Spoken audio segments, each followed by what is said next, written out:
Now is the mic is hot now. Okay, cool. I was muted for a second. Hey, welcome to the stream. I should get my glasses because I'm gonna be staring at the screen a lot. So let me just get my glasses so my eyes don't hurt. Awesome. Okay, just adjust the music so it's not too crazy. Look at that. We got this. We got the Yoda today. Somebody asking, what is he building again? This guy. I call it UCS Yoda. I know it's not UCS Yoda. It's called more like a buildable figure.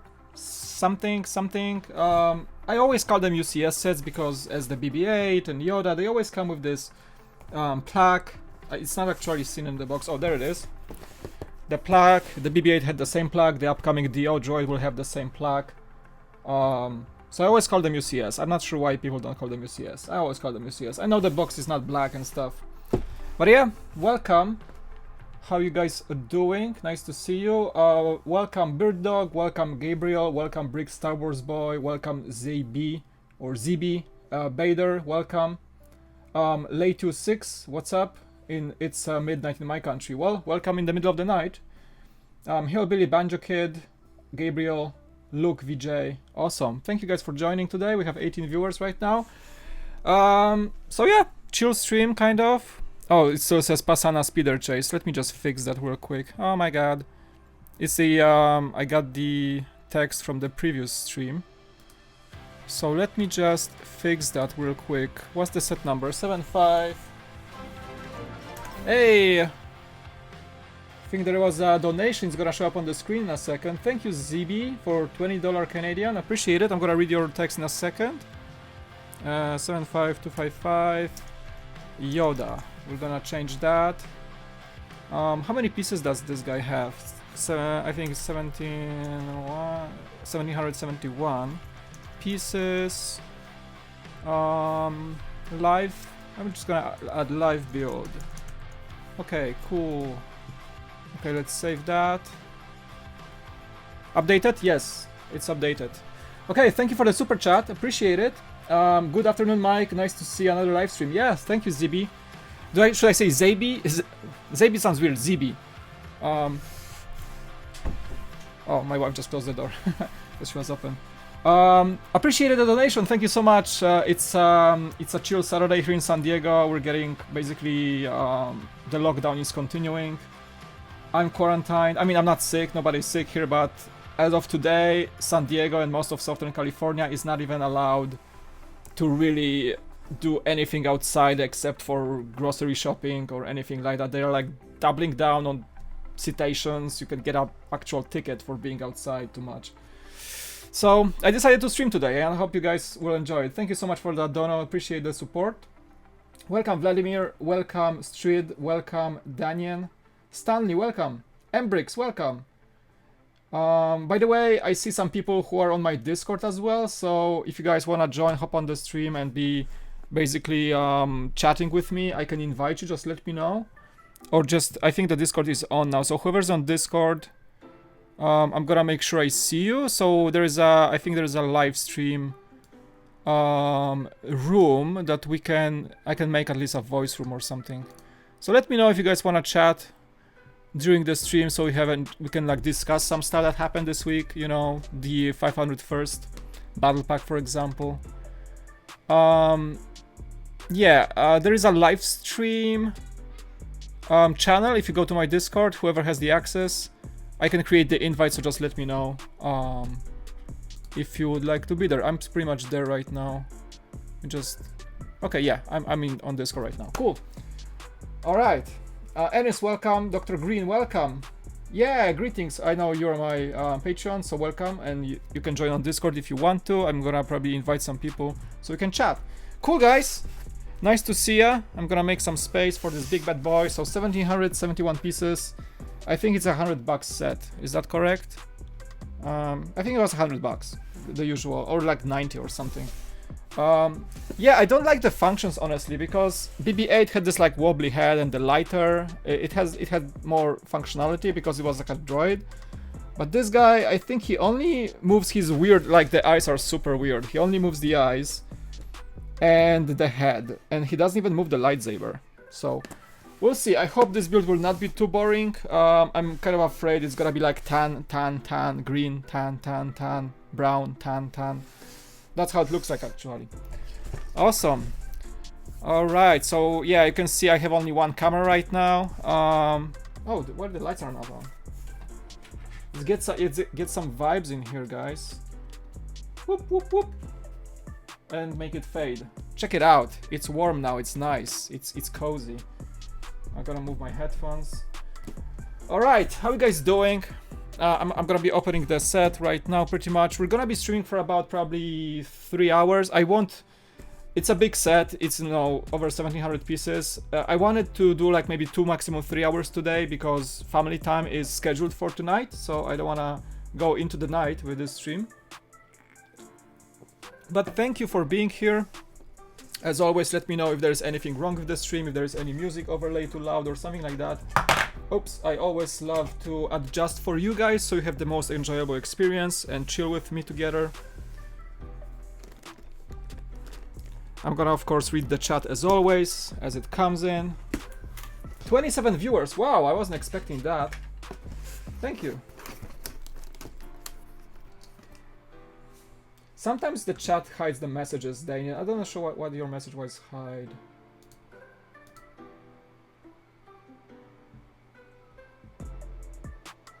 Oh, that's why, because you almost... Yeah, that's fine. I'm just gonna remove it just for the sake. I know it was a typo, so I don't wanna, you know. Cool, okay, opening the box. Just finished watching episode 3, it's amazing. Episode 3 of what? The Clone Wars? I don't watch the Clone Wars. I have to fix that. I didn't have time so far this week. Ooh, lights, shiny. Micah, by the way, welcome. Also, Micah, I should invite you to my Discord. Oh my god, I should open my Discord more, guys. So there are people. You can always tell your Discord name with your number, the tag on your if you have a Discord, because you were on the Brickwiz Matt stream. So I can do a personal invite to my channel, and then if you wanna chat, I can invite you to the live voice chat. Just let me know. My Discord, or you can search me. You can send me a friend invite. I am. Let me see what's my account number is. Hold on. Yeah, I think it's gonna be easier if you guys just add me on Discord so I can respond to invitations. What's my Discord? Oh my god. It doesn't allow me because I'm streaming, I can't see it.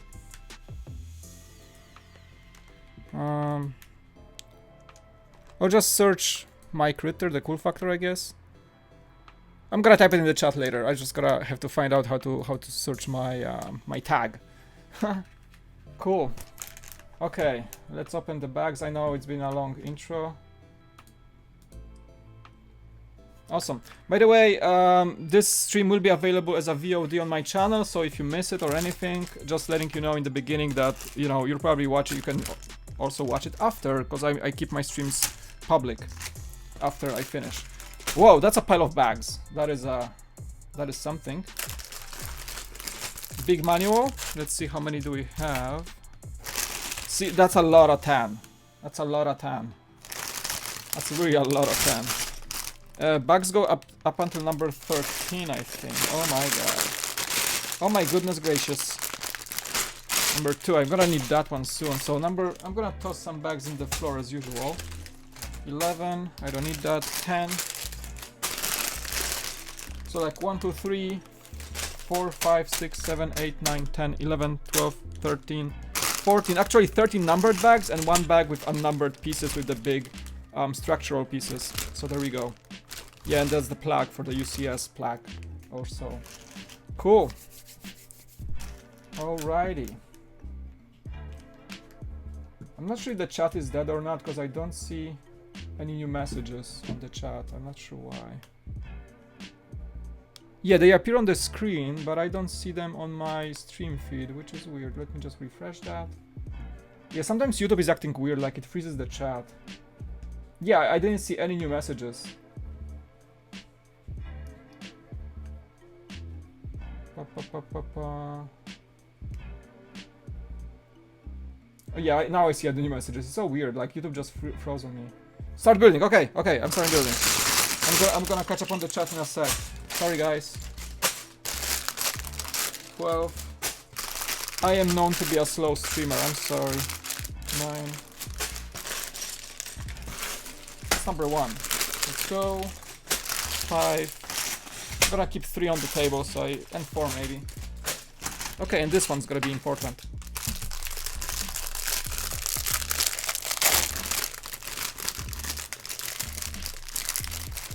When you go to the server of your Discord, to the section of your Discord servers, go all the way down and there's your tag. Oh, okay. Because right now, like, Discord detects when I'm launching OBS, and that means it doesn't show the tag, so for some reason... where's my tag? It is so weird, like, it doesn't show my tag. Huh.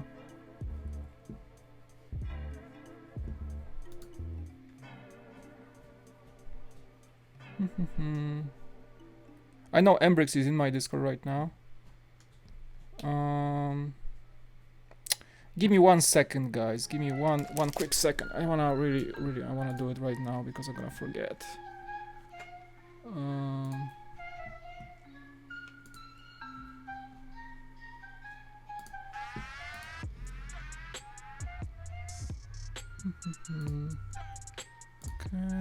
Okay. So I'm gonna copy this, and you can probably search me. So if anybody's on Discord, this is my tag. You can send me an invite so I don't have to. It's like Mike the Cool Factor 1053. So I'm gonna add you. Because right now the Discord is like set up in Patreon only mode. But I promised my viewers to actually invite regular viewers of the streams to the Discord as well, because you guys are awesome. And oh, there's a piece of like this as well. Because you guys are awesome, and I think I should have a closer connection to you. So regular viewers will be invited to Discord. I need to work on my Patreon tiers too, because I wanna reward those who are patrons, but I wanna also open the Discord a bit more so there's more people joining. Cool. Big manual. See, so this is what I'm missing in this manual. I wish it's such an iconic character that They could have added some cool like Yoda pages, you know, in the beginning. It's not here.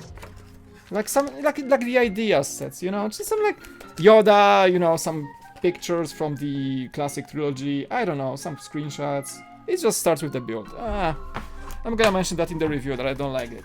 I think it should be a thing. And just one sticker with the UCS. Woo! UCS stuff. Okay. Back number 1, the structure looks funny because just legs with the technique. And the rest is just rebuilding the front of him and the side and the second side and the whole little Jedi robe. Cool. Okay. Let's go.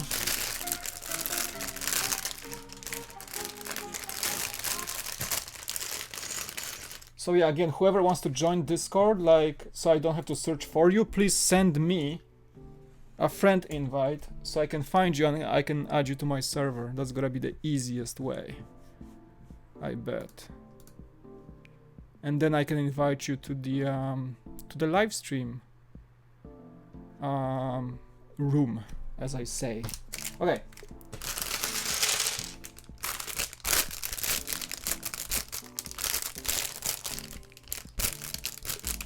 Didn't work for me. You have to search for me as a user on Discord. You have to like add friend or something. If it doesn't work, I'm not sure why. Oh, I'm getting something. Pending. Incoming friend request. Yes, I'm getting friend requests from people. Cool. So I'm gonna wait. You guys send me friend requests, and I'm gonna wait and I see who I accept, and then I'm gonna do a batch invite to the Discord. So let's give it like 10 minutes or something, so people can actually send me invites. Because only because my Discord is private right now for patrons. I didn't change it yet, so I have to invite manually people over. But I think I'm gonna open it soon in a way. Just have to think of a way to reward patrons who are actual patrons. Because the Discord was like the first perk I offered, but I want this to be something more, so they feel appreciated. You get what I'm saying. You get what I'm saying. You get what I'm saying. Cool.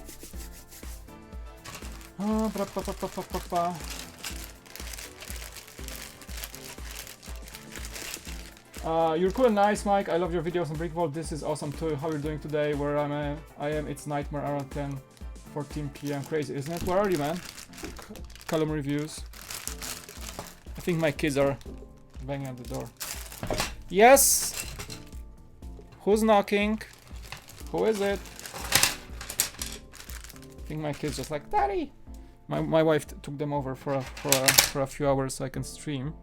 But they're like, I swear, like there will be a day where one of my kids will just join the stream. It's kind of inevitable at this point. I think it's gonna happen at some point. I'm gonna let them build. Daddy can chill then.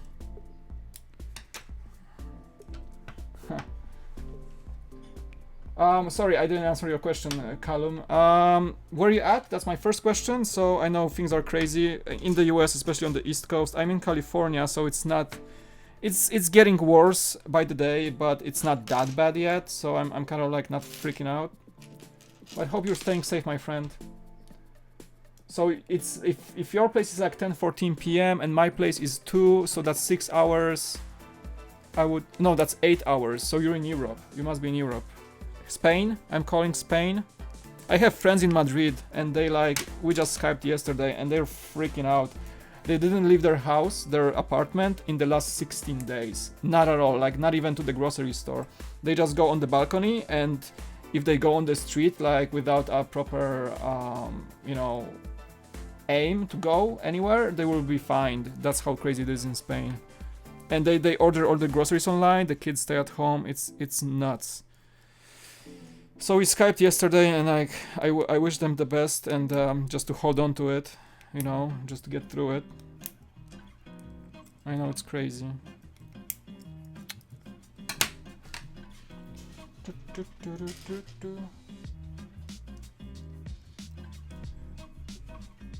It's failed for me. Micah, I'm not sure. I'm seeing like pending. Huh. It's weird. Like one person sent me an invite and it worked for him. Maybe I'm just gonna post Okay, let's do an experiment. If I post my Discord, create invite.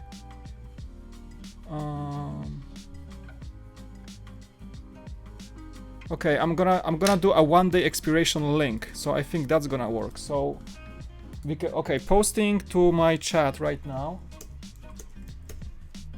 That is my Discord, guys. So the link is active now. So I think that should work better. And like once you join, I will be able to add people to the people who I know. So no spamming, please. To live. Okay, I'm accepting friends right now. See, people are sending friend requests. Cool. Okay, so I posted the link. You guys should be able to use that link. And then I can add you to the live if you wanna. If you wanna, that is. Just let me know on Discord. We can chat a bit. I'm always open to like chatting with my viewers, so that's always nice. I got a friend request from. Oh yeah, people are joining. Awesome. So it actually works. Nice. Hello, hello, hot sauce. Yeah, I see you on Discord. Okay, let's wait for more people to join, and maybe we can just. Whoever wants to be on the actual live, I can invite you to the live channel. Oh my god, this is technique. I don't want to mess it up. And I'm already messing up. Ah! That's fine. Doing three things at once. Mecha, okay, you're here too. Awesome. Hello. So yeah, I'm gonna try to open Discord first to my regular viewers as you guys watching my streams. And then we have to think of something nice for my Patreons too. I mean, shameless plug, if you wanna be a Patreon, I have like a $1 pledge. If you guys wanna join, just support me, help me build more sets. That's much appreciated.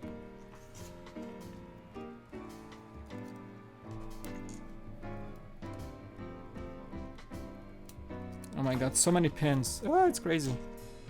Let me just get through this real quick, because it looks pretty boring start.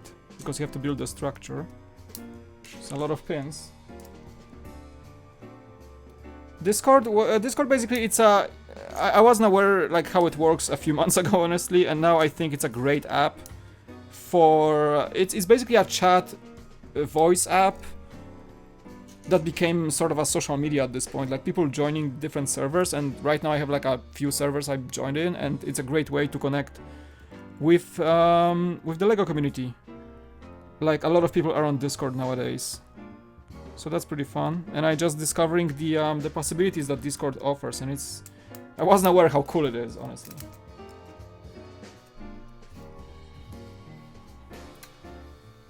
Yes, I'm staying home. It's nuts. We're crazy. Oh, well, hold on to it. I mean, it's gonna be great. It's soon. Just don't worry. I know it's hard to like give good advice in these times, but just stay, wash your hands, stay safe, be reasonable. You know, don't hoard stuff.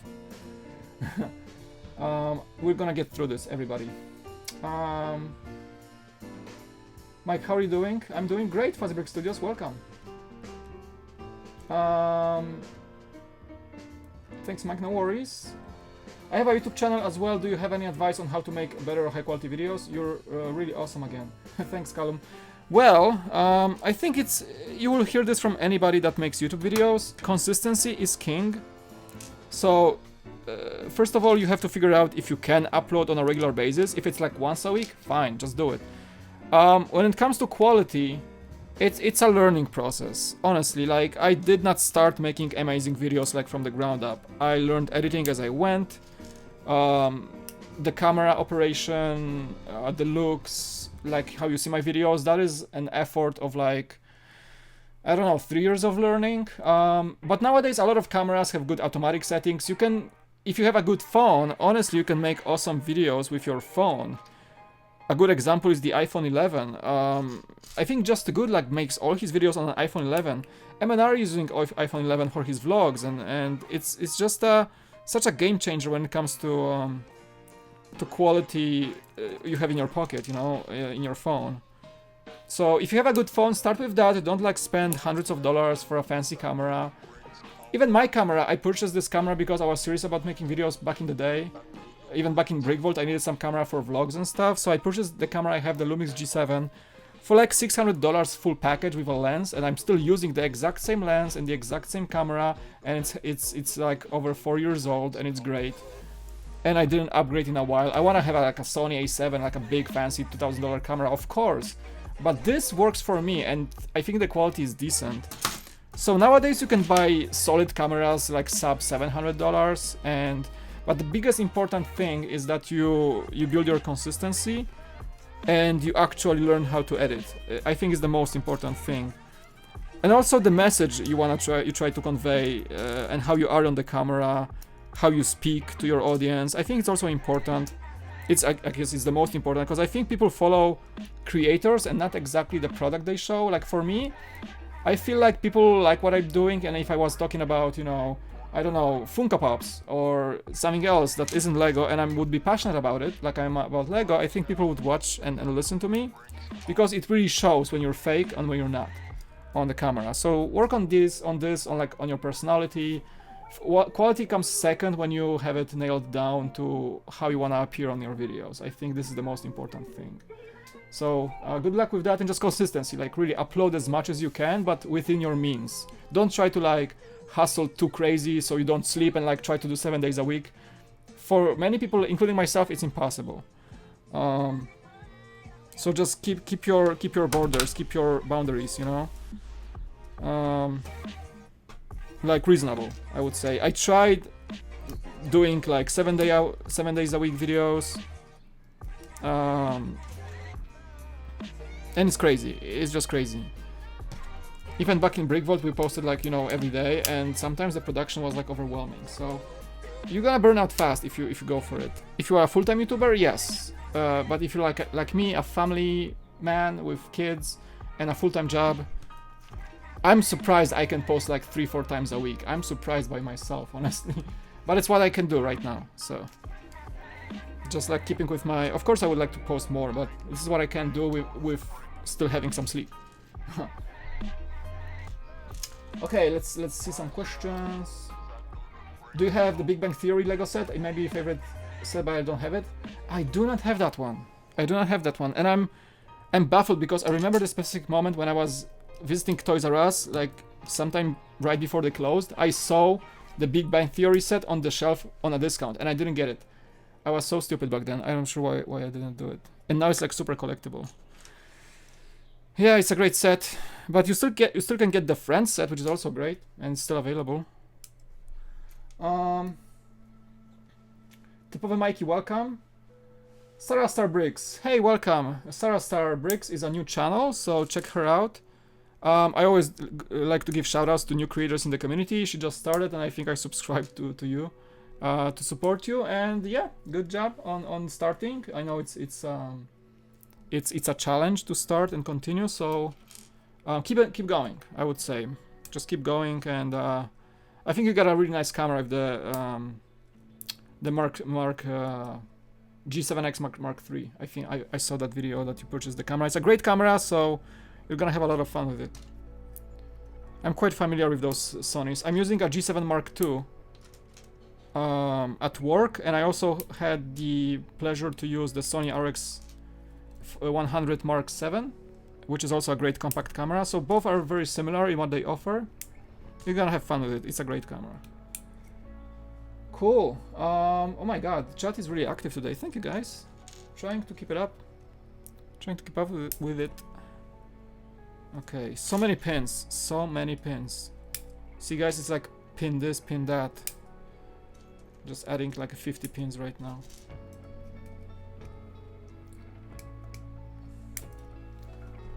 I like the music. What are you listening to? Sarah, I'm using a service called Epidemic Sound. It's been a service that I was paying for the last year or something. It's a paid service, so you have to buy a subscription. It's like $15 a month. But I use this in my videos and on the streams as well. It's very, very high quality, massive library of awesome music that's copyright free if you have a subscription. So I recommend it. I just downloaded a plugin showing what track is playing on the screen, but I didn't get it to work. So next time I'm gonna try to get it to work so you can see the actual title and the artist on the screen, what's playing in the background. I recommend it. Oh my goodness. it's like wait, I'm losing orientation here. Okay, so I added pins on this side, pins on this side. Okay, more pins go here because it's all gonna be filled with plates later. Okay, I think this is the most boring part of the build, honestly. Okay, 8 here, and I think I need to add more here. Probably I'm gonna miss a 1 or 2, and I'm gonna have to, you know, backtrack or something. Oh boy. Okay, on this side too. So I have to fill all the holes? What? When is the next time I'm going to stream? Late you. I think I won't be able to finish this set in today's stream, so I think you can see me tomorrow around the same time, maybe earlier, to finish it, because I don't want to go too long today. So yeah, probably tomorrow, some stream tomorrow. I just ordered the Barracuda Bay. As you guys probably seen my post on YouTube, I just ordered it, but like I was like a day too late. It was sitting in my cart for a day, and I decided to click on it late night yesterday, and it was already on back order. And a few hours earlier, it was like available. So Lego sent me an email. They're gonna be sending it in May, which is great. But I'm gonna for sure stream the Barracuda Bay when I get it. So expect that when as soon as I get it, I'm gonna be posting. I'm gonna be scheduling the stream actually, so you guys know when I will go live with the Barracuda Bay.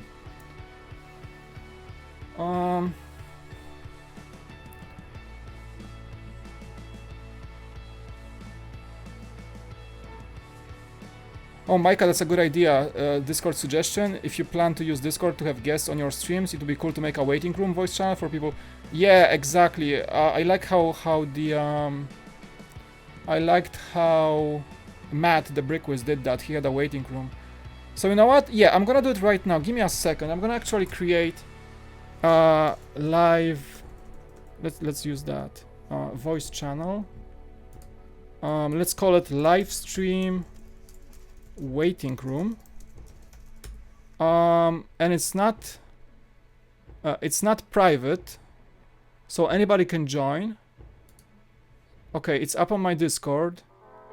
So whoever wants to join the stream and be a guest today, and have a microphone ready and everything, you can join the Discord live stream waiting room right now. And I'll see you, and then if you're ready, I can add you, so we can have a conversation, if you will.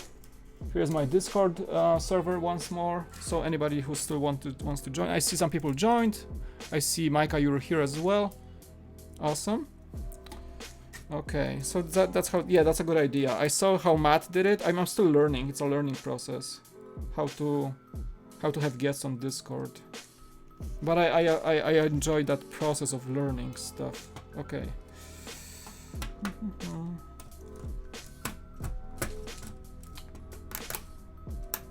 The UCS Yoda's interior is very similar to the UCS Porg. I bet. I mean, I think it's kind of like a glorified brickhead, if you think about it. They have to basically make the structure first. Like brickheads always have this cubical structure, and then you just build around it, right? To make the shape. So I think that those kind of guys are the same. I need 4 of these. Okay. Yeah, so I bet it will be very similar to that type of.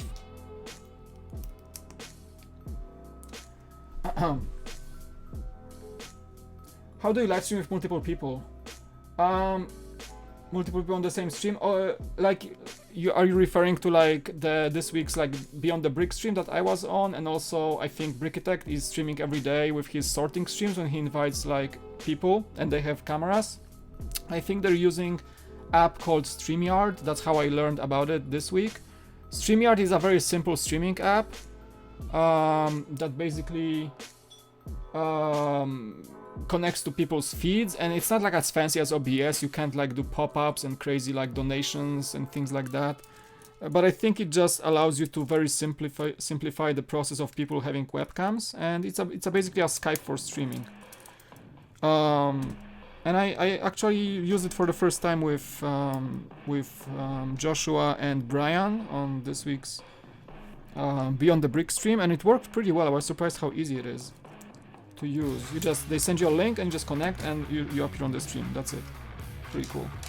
By the way, we're doing Beyond the Brick like quarantine streams where we just chat with guests, and they're being hosted every Tuesday on Beyond the Brick. I think it's like 1 p.m. Eastern time, Tuesdays. The next Tuesday is gonna be live stream. I will be trying to join as much as I can, but it's during my work day, so I have to, when I have a break, it's around my lunch time. So technically I can join, and then I'm gonna hang out probably for an hour or so and just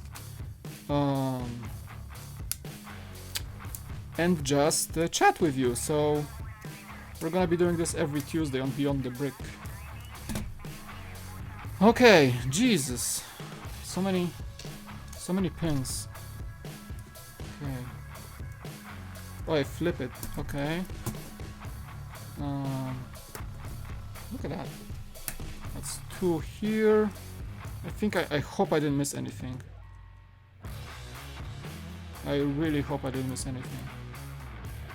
Okay. Because some sides have pins, some sides do not. And it's easy to mess. Oh, I missed some pins on this side. Just trying to figure it out.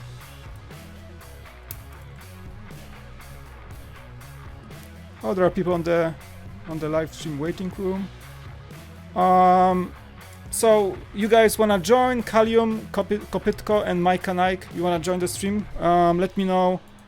Just type in the main chat. I just saw you join, so type in the main chat on my Discord if you're ready. I can add you, so I don't like interrupt with anything you do right now. And I hope you're gonna be able to chat.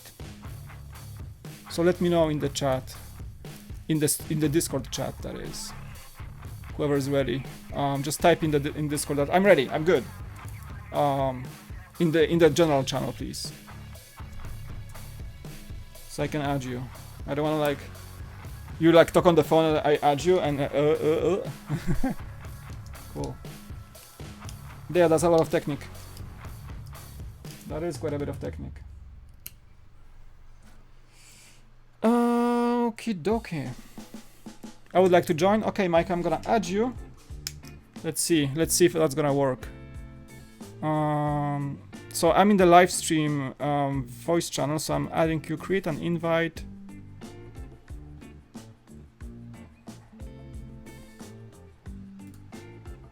How do I do this?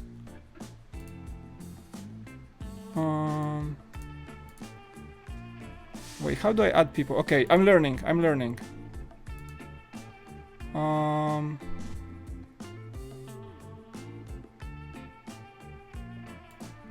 Oh my god, okay, what do you click to add a person to your create invite?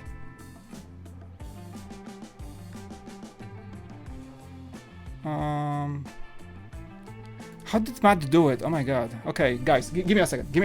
I'm gonna figure it out. So there is a Discord add button, invite, but it creates a link. I don't want a link. I want to have okay, maybe I click on you, right click, invite to server. No. Move to maybe. Oh, yes, I got it. Move to live stream. Okay, Micah, you should be in the live stream. Can you hear me? Hello. Oh, do you guys hear him?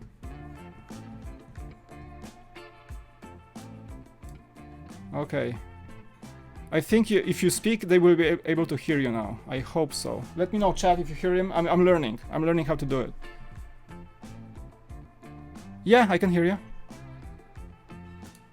Awesome, welcome.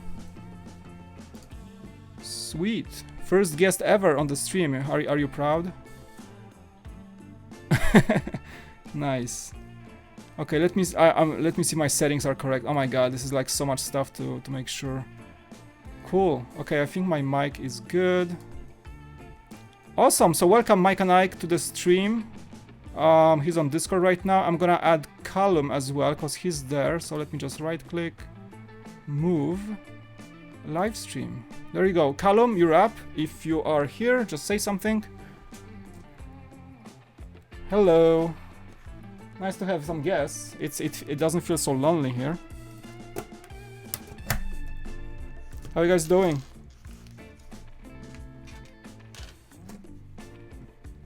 You don't hear them? The chat says they don't hear you. Hold on. I think the Discord should be right now. Should be.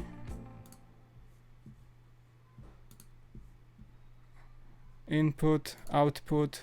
Oh, I know why. Okay, I see that. Because I'm on a Mac. You know why? I know I am on a Mac, so I have to choose a special audio output, so that way it is captured by OBS. Oh. Okay, I think now it's gonna be good. Okay, can you say something? Hello? Hello there. Oh, I think you guys should hear them now. Honestly, that you should just chat. Let me know. Let me know, chat. Yeah, I'm good, thank you very much. Okay, you should be live, guys. So be nice. Should be live. All right. Cool. Okay. All right, introduce yourselves. I know you guys are also people who do stuff in Lego. Yep. Yep. I love everything in Lego really, and as you may guess, I don't talk very much, so be nice to me as well. Oh, sure, dude. Like, it's a very friendly chat. We're all family. We hear them. Nice. I fixed it. Mike the Fixer. Nice. Yes. Yes. It's so many settings, guys. It's crazy. Like, cause I'm on a Mac, so I stream from Mac, which is not my first system, and there is so much stuff you have to do extra to make sure the audio is feeding to the OBS. It's crazy. So there it works. That's Awesome. Are you guys working on Nice. something? Are you guys working on something today? Building some stuff? No, I'm just sharing with you. I've been joining a lot of streams today. You're like probably the 4th stream I've been on today. I know, like everybody is streaming nowadays. It's crazy. I was gonna stream today, but then I decided not to after joining so many streams because it's just a lot more fun to join them than to actually like create one yourself. Do you stream as well?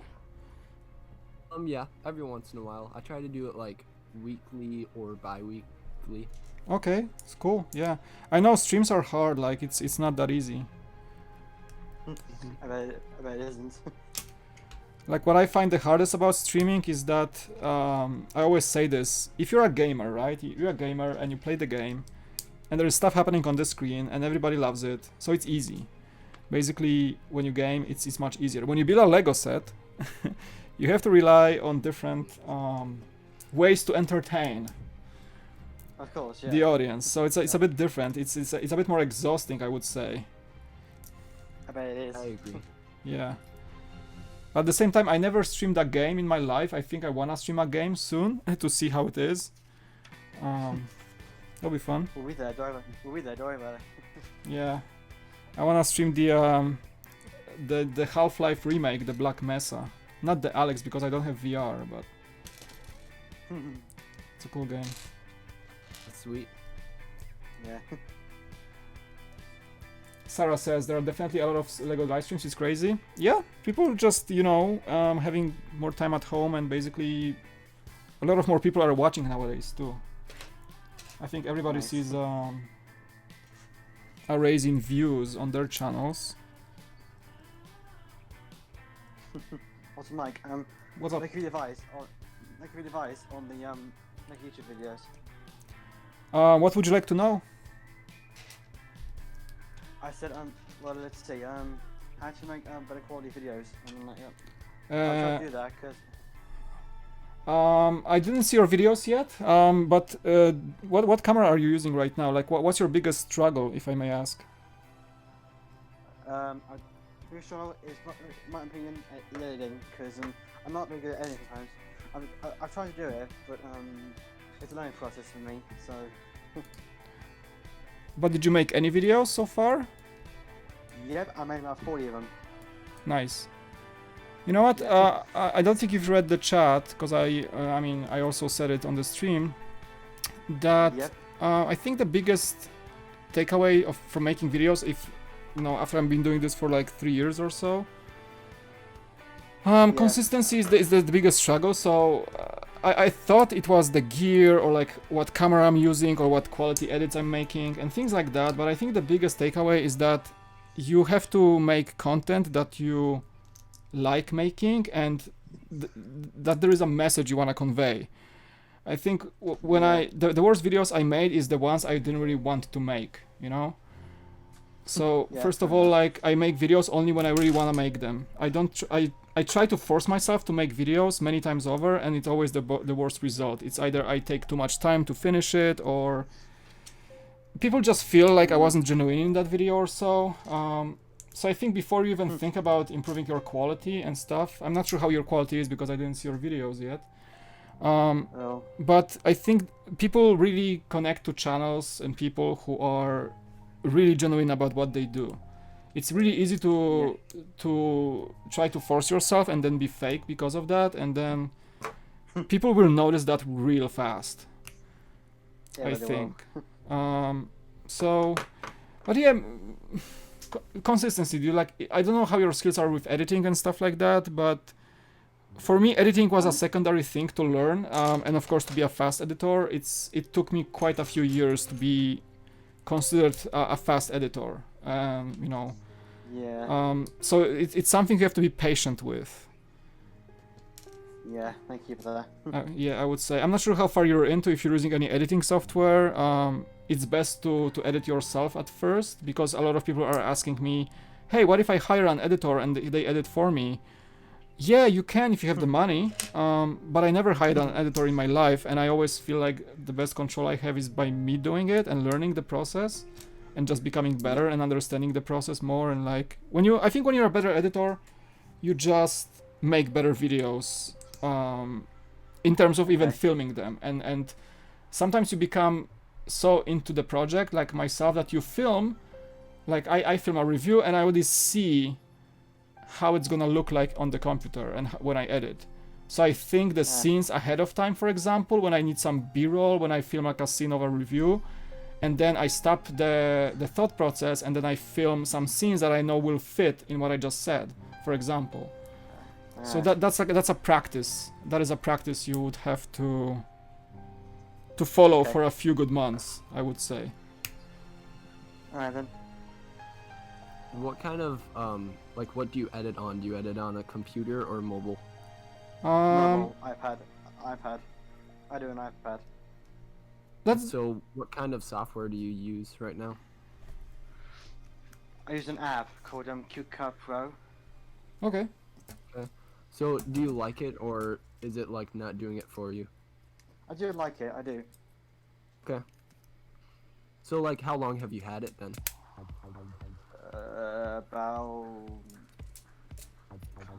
About 6 months, I think. Okay.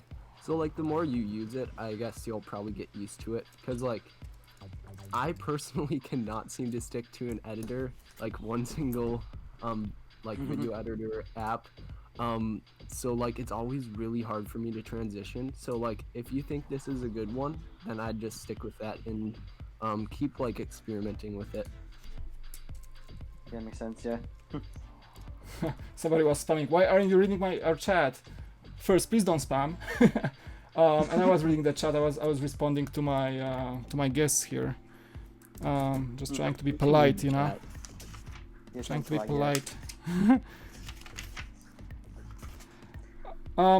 I edit on Premiere Pro. I'm a Premiere Pro guy. That's what I learned from the beginning. And nowadays, you know, I work as an editor full time beyond doing YouTube videos. So I work in Premiere Pro, and my work setup is like, you know, 2 computers, even on my desk, because I work from home. So it's an iMac and a second monitor.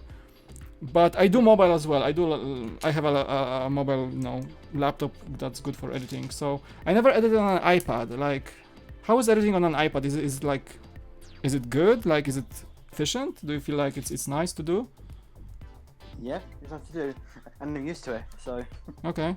I never done it. Like I'm wondering because my laptop has a touch screen, but I never really use it when I'm editing. I always do use the mouse for some reason. Editing on an iPad or a phone is usually like, I've heard it's pretty easy compared to other things, because like I edit on my phone, and like the editing process doesn't take too long because like phone apps are pretty simple. So like my fear is it's probably like there's simpler edits, but you can get it done a lot quicker.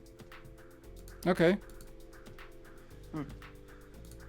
Okay, I got pending friends on Discord, so I think there is somebody in the waiting room. Let's see.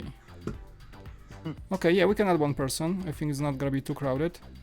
Okay, Hot Sauce, you ready? I think you're muted, but I'm gonna add you to our live stream chat. We got 4 people right now, including me.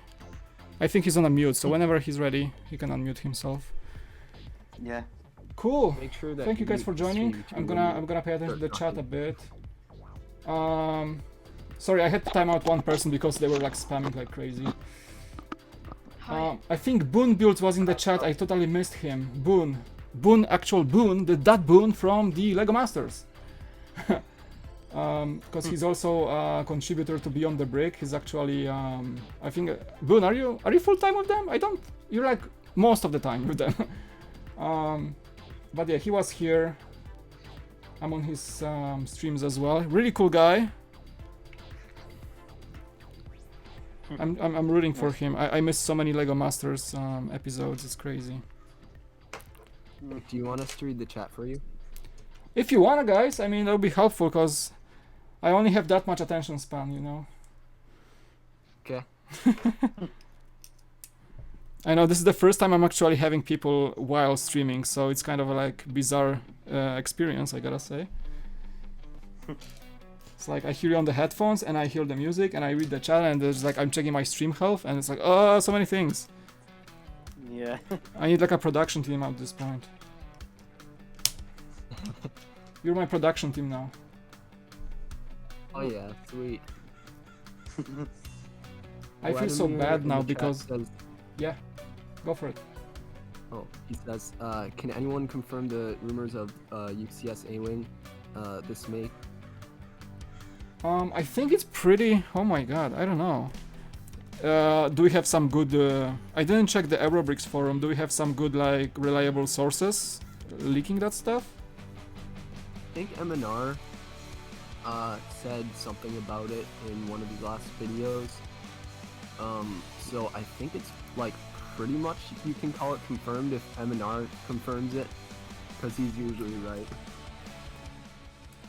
Yeah, usually MNR does a really solid job. I'm gonna kill the music just a bit so I can hear you guys better. Yeah, I think once he said it, usually he has some good sources. Usually, whatever he says, it's confirmed at some point. So I think we can safely say. I mean, it's been. I feel like those rumors are as heavy as they were, for example, for the Snow Speeder. I remember, and the Star Destroyer and so on and so on. So I think at this point, I mean, we're like beginning of April.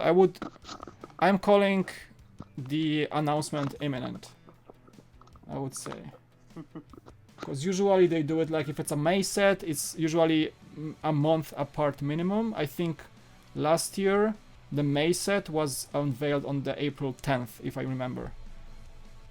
So if LEGO is following the same schedule, I think we're gonna be seeing this very, very soon.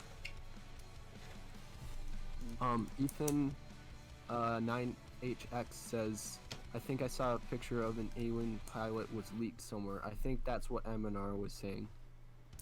Okay, yeah, I've seen that same message in the last stream. I was trying to search for it, but I couldn't find it, honestly. Probably it was somewhere on Instagram or something. I have no clue. I mean, if there are leaks of the actual pilot for the set, that's pretty much confirmed at this point.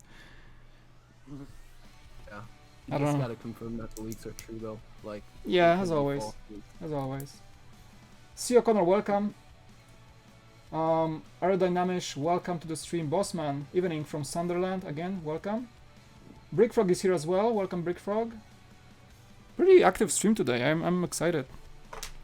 Yeah. Usually I have like 15 viewers, but now it's like 26. Whoa. Nice. Crazy. Nice. Thank you guys for joining. Appreciate it. Great to see you as well. See you, Connor.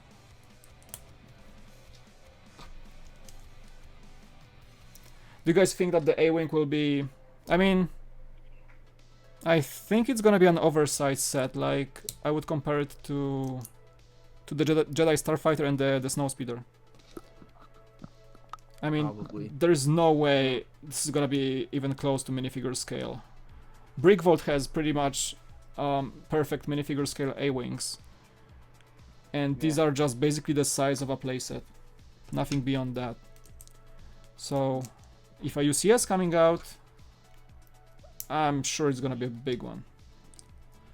I think usually Lego just makes, like if they're gonna be really small, they just make them oversized. Like, I think I've heard the Y-Wing, the UCS Y-Wing was oversized, is that correct? Correct, yes.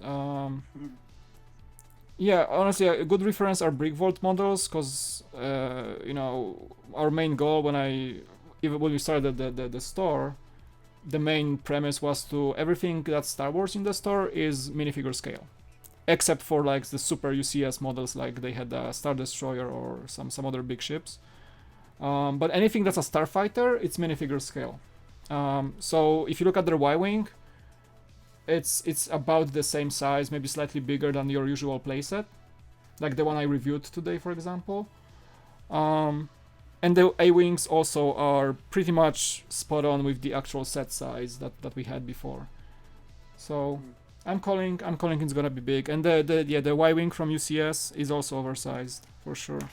I think there are only few sets that are minifigure scale in UCS form. That would be the Lambda Shuttle, that would be the Falcon, and I think there was one more. What was else? There's like one more set that's minifigure scale in UCS version. I don't remember which one. I'm sure the Lambda Shuttle is the... Slave 1. Slave 1. Oh yeah. That's for sure. Okay, I think I got his legs right. It's funny, because like, there's a little pin that prevents those legs from like spinning over, but you can actually push it a bit and they actually do spin over. So it's funny, there's like a little action here. Yeah. They look so weird, honestly. But I like that they use that sand green for Yoda's skin color. Nice. Okay, let's finish the structure. Jeez, that's a long one. Do you guys have the 2011 Mandalorian Battle Pack? I have it here somewhere. I think I have it. Oh, it's here. There you go. Ta-da! Oh, you said the 2011, the old one. I have the new one. I have the new one. Yeah. I think I have the both. My brother has one of them, and technically I guess I could say I own it because he keeps all of his Lego in my room and he doesn't use it, so This is the worst I part guess if you so. have a sibling and you guys both have Lego and some of these are collectibles and you have to fight who gets it. Yeah. Right? It's gonna pay for I know. I have a brother too, but he's like 7 years younger than me, and he's like in different country because I live in the US and he still lives in Poland. So we never were fighting over Lego ever. He just got basically he inherited entire collection of mine, and I think it's still my parents' house, like old sets, like 90s, you know, old stuff. But we never thought over it, so that was easy. Have any of you had Dark Age of Lego? If you know what that is. What's up? Have any of you stopped playing Lego for a little bit? In your Well, time? Sorry, I don't get the question. Can you repeat? Sorry. Yeah, trying to. Have you had a Dark Age? I can't remember how to pronounce. Can't remember how to word it properly. Sorry. Oh, okay. I'll try and pronounce. And if you know what I'm saying, please try to not, you know, I'm trying to think how to say it properly. Oh, sure. Sorry. No worries. You mentioned some type of Lego, right? From the old days. No, I'm trying to figure. I know for it now. Harris. Hey, no worries, man. Like I know the accents are tough. Like sometimes I can't pronounce things at all. Yeah. It's Have no. you? Yeah. Have you heard of Dark Age? We have heard. Oh, Dark Age. You mean the Lego. Dark Age? Yes. Oh, Yes. okay. Lego. Yeah, my Dark Age was like 20 years, dude. When it comes like if you refer to me not being passionate about Lego at all. So basically it began when I think was in the beginning of my high school back in Poland, and then lasted until I joined Breakvault basically. So it was like 20 years Wow. of because my story is that I started working in a Lego store here in San Diego, and that was my part-time job because they opened like next to me, and I got hired when they were opening, so I built the store with them. And then I met Jack that way because he was coming to the store and just buying a lot of sets, so that's how I met him and joined Breakvault initially. Nice. But yeah, that's when my Dark Age ended basically, because I kind of reinvigorated my passion to Lego by working in the Lego store and just like seeing how awesome it became over the years. Nice. And then just like Jack was coming and we talked and so on for a few times, and then I got hired. So it was a long Dark Age, I would say. I think I counted like 21 years or something. If I had to pick my age of the Dark Ages, it had to be from the end of 2014 to the end of 2016, I think it is. Okay. So that's 2 years. Just 2 years of the Dark Ages, and then came out the Lego. Lego. This is gonna be the head. Support the sorry. Oh, no worries, sorry, because I'm talking to the stream and I'm talking to you at the same time, so sometimes I may... Oh. I know like Sorry. pro streamers try to like mute themselves on Discord so they can talk to the stream, but I don't know how to do it, so... Okay, so as I was saying, I haven't been into Lego for a long time. I bought the Force Awakens with Millennium Falcon, Okay. and I've do Lego ever since. Nice. Yeah, I think the first set that kind of before I joined the Lego store, I purchased like a little small city fire truck for my daughter, and it was, I think, was the 2016 version. And it was like the first Lego set I had in hands, like that small, like a $20 one, and that was the first set I had in hands after the Dark Age. I remember specifically that this set, and we built it together, and I was like, I was excited just because the box was different, the instructions were different. I didn't open a Lego box in like 20 years, and it was the first set. Oh my god, sorry guys, that is someone next to my apartment just like stealing a car or something. Oh. And then like it basically like it was a spark that helped me really get passionate about it again. I was like, whoa, Lego improved over the years. Like Lego became awesome again. Yeah. That was the spark. It was like a simple city set. I wasn't aware how awesome it was. Yeah. And I bought me a Falcon, the Force Awakens one, on a good deal. It says like £140, I think it was. I bought it for like £98 in the UK. Right. And then I started getting into Lego more when the Lego Minifigs came out. Series 1. Awesome. That's pretty much it.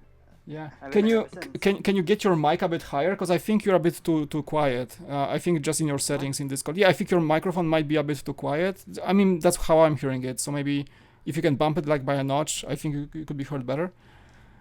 I think. Oh, now I think now it's better. Oh, whoops. Yeah, it's That's probably fine. because my phone was off. Oh, okay, that's fine. I'm gonna take a moment to read the chat, guys. Give me a second. Blah, blah, blah. Hi, Mike. I'm in the waiting room. Embrix, yes, I will add you in a second, Embrix. So give me a second. Oh, he has a little feet now. Sarah says, "Yep, Yoda has feet now." So there we go. So just a bit of a tower with a feet. So that's pretty funny. And we have Brenda. Welcome, Brenda. We have clips from Melbourne. The printing is cross. I'm not sure what he's saying about. Oh, Lego finally at Bro trim printing on animated phase 201st helmet. Okay, so there's an update on minifigure. Awesome. Thanks for letting us know. JB Brick Fanatic Mike, what's up, dude? Welcome to the stream. Has anyone placed any shop at home orders recently? Vladimir, I just placed my order for the Barracuda Bay like late last night, and it's already on back order.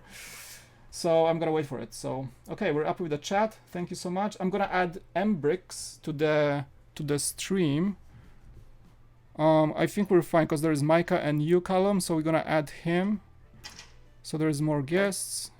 He's a really nice also creator. He was on the Matt's stream lately on the Brick Wiz. Hold on, let's move him to live stream.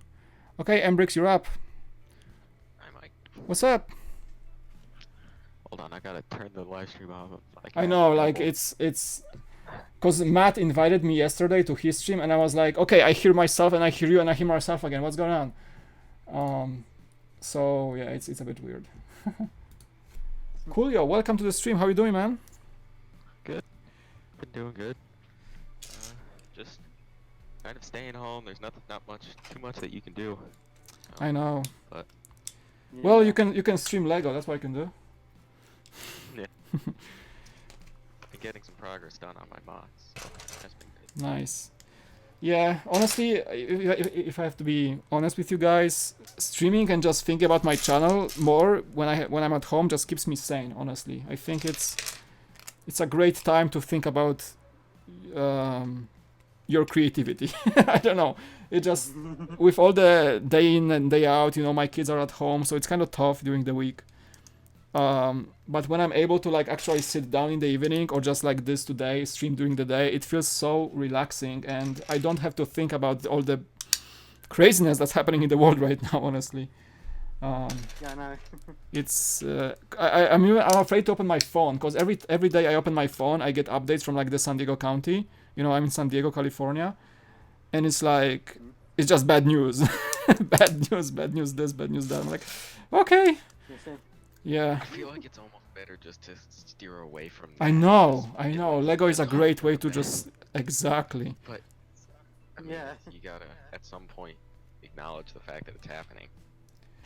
Well, you have to acknowledge the fact just to stay safe, right? So you have to know the official announcements and things like that. Although it's getting scary out there. But it's I'm afraid that there's a lot of like, how do you say the word, sensationalism in the news coverage from a lot of news outlets right now. So people try to get clicks, you know, and they try to demonize a lot of things that are happening in the world. Yeah, They're showing the I worst parts of it. exactly, because like they want to shock you, so you click and read the article, or like, you know, whatever you do, like watch the video or something. It's just a bit overwhelming. That's all I'm saying. Yeah. I hear some bricks. Are you guys building something? I'm working on my mock at the moment. Oh, nice. If whoever's in the live stream right now, you guys, if you didn't introduce yourselves yet, or like maybe you can shout out your own channel, I'm very much so encouraging you to do so. So I know we have more people joining in the live stream. So we have Callum in the live stream chat on Discord, Mbrix and Micah Nike. So maybe Callum, we want to say a few words what you do, and if you have a channel, you go for it and say it. Hello. Yes. My channel is called the same name as the channel is. It's called Canvas Reviews, and I review movies and Lego, and that's what I do. Awesome. Subscribe. Check it out. Yeah, quick reviews. Subscribe now. No, I'm kidding. No, all I'm saying is that like I want to encourage people to like share their creations, because I'm a creator myself and I'm into actually building a community around this channel. So I appreciate you guys joining and actually also making videos. I think we should all support each other in this way, and I'm against basically trying to not make shoutouts for people when they do awesome stuff. So, you know, that's my approach basically. So I'm happy to advertise other channels as well. Thank you for that, Mike. Sure. Okay, so check out Callum is in the chat, so you can type something in the chat, Callum, so they see your nickname and they can find you. I don't think you can post links in the chat because YouTube will just block them, but that's not me, that's just YouTube. Yeah, so you know, it's called some reviews. Okay, you can. I think you can post it just the name of the channel in the chat. I think it's safe to do so. I'm gonna make sure so people can actually click on you and like find you or something. Or just research on YouTube. You know what to do, really. Okay. Sure. You can just click the 3 dots, like you can hover over a chat and click the 3 dots on the side, and then one of the options is go to channel. Yeah. You can visit the channel that way. The chat is saying that you're pretty low and they can't hear you. Let me see if I can bump this up a bit. You can turn us down and what I'm gonna do, I think what I'm gonna do on my side, I'm gonna lower the music a bit. And Yeah, I did notice that. I think if you go on Discord and you you click on like the usernames, you can raise their volume. okay, I try to like adjust my sound on the stream so there's like music is still there, but at least they can hear you guys more. I think that should be better now. Should be, yeah. Here, hold on, let me mute for a second and see what it sounds like. No, I mean you guys sound good to me. I'm on the headphones, but some people I think are on their phones watching, so they may not hear you as well. That's basically it. I think that's it. Oh, actually, yeah, I can click on you and do user volume. So let me just, because you guys are all on Discord on like halfway, so I'm gonna get you to about like 70%. Cool. Maybe Yeah, like that might one. help. Okay, so I'm gonna raise each one of you so you a bit. You should sound better. So you don't have to adjust anything on your side. Okay, I think there should be like a bit of a boost to the signal from your microphones now. Okay, everybody's like 130%, so should be better. Someone just said in the chat, sound better. Okay, cool. Yeah, a few adjustments. Cool. Yeah. Thank you, Callum, for the showcase of what you do. Click on him if you can type in the chat. I don't think you did yet, but you can type in the chat your name so they can actually find you. I will type anything so they can click on your username and just go to your channel. And now, Embrix, what do you do? Me for my YouTube channel? You have a pretty YouTube much channel. only I know you do- have a YouTube channel. I pretty much only do mocks. I think it's kind of hard to compete with reviews, you know, especially since I can't always get the sets, you know, earliest or anything like that. So I have the same struggle. Don't I worry like, about it. yeah, but I really just only put mocks because it's something no one else can do what you can do with a mock. No one else will have the exact same thing. Exactly. So, try to do that. I haven't posted in a little bit. It's just kind of, I don't know. I've just been lazy, but been posting a lot on Instagram as well, because it's easier to just when you're working on something just to take a picture and put it on Instagram than it is to, you know, make a video or anything like that. That is so, true. That is true. That's true. I found it to But- be working for me as well, because I was never an Instagram user, honestly, and I think I launched my Instagram like, what, 2 weeks ago or a week ago? And I dedicate a lot of time to editing videos, of course, but I found it so easy to just like take my camera and put my like bright lenses with like high aperture and snap some like nice pictures of whatever I have on my shelf. And it's so like easy and actually fun to do so. It's so much different than posting a YouTube video. Yeah. yeah, I mean, a YouTube video you have to, you know, film, edit, and wait for it to upload. A photo, all you have to do is take it and then, you know, Exactly. post it. Need to clear everything off. I think Callum is on his microphone so I can hear his background. Like, Callum, Yes. fucking talking to you. Sorry. Yes. Ooh, Yes. that Can you was, clear I think you everything can off? mute We're him. all going to Okay. bed. Sorry. I'm gonna mute him for a second. Keep on. That was fun. You're right. Yeah, there we go. Whoopsie! Well, that's something sometimes happens. I hope he's alright. I'm gonna unmute him in a few moments. He forgot to mute himself. That was a little hiccup. That's funny. Demonetized. Demonetized. Well, at least it's not made for kids now. Well, I didn't say that. So at least like I can say I did that. Yeah, I doubt it will be any problem. No, honestly, like People do much nowadays YouTube, it's first of all, yeah, streams are not really watched that much after you post them, after you finish. But at the same time, I think an F-bomb and here and there, it's really not a big deal nowadays. I don't think so. And I think I can even mute the part of the stream if I need to. Like, I don't think it's gonna be an issue. But of course, like, I keep my channel family friendly. So it's much more safe to do so. But yeah, talking about Instagram, for sure I think I do enjoy that creative process of Instagram, and that's just so much easier. And it's actually, I think, an easier way to grow your channel and just your social media presence on Instagram, because the discovery system on Instagram is just so much easier. You just put some tags in and people just will see your photos no matter how many followers you have. I was amazed. I joined Instagram and it was incredible. Like, you know, people all of a sudden I started getting notifications, you know, blah blah blah, followed you. I haven't even posted a video on my YouTube channel, so it's not even, it's a completely different audience. It is. I mean, I know I've gained YouTube subscribers from Instagram because I linked it. Exactly. But yeah. I don't know like how people are finding these.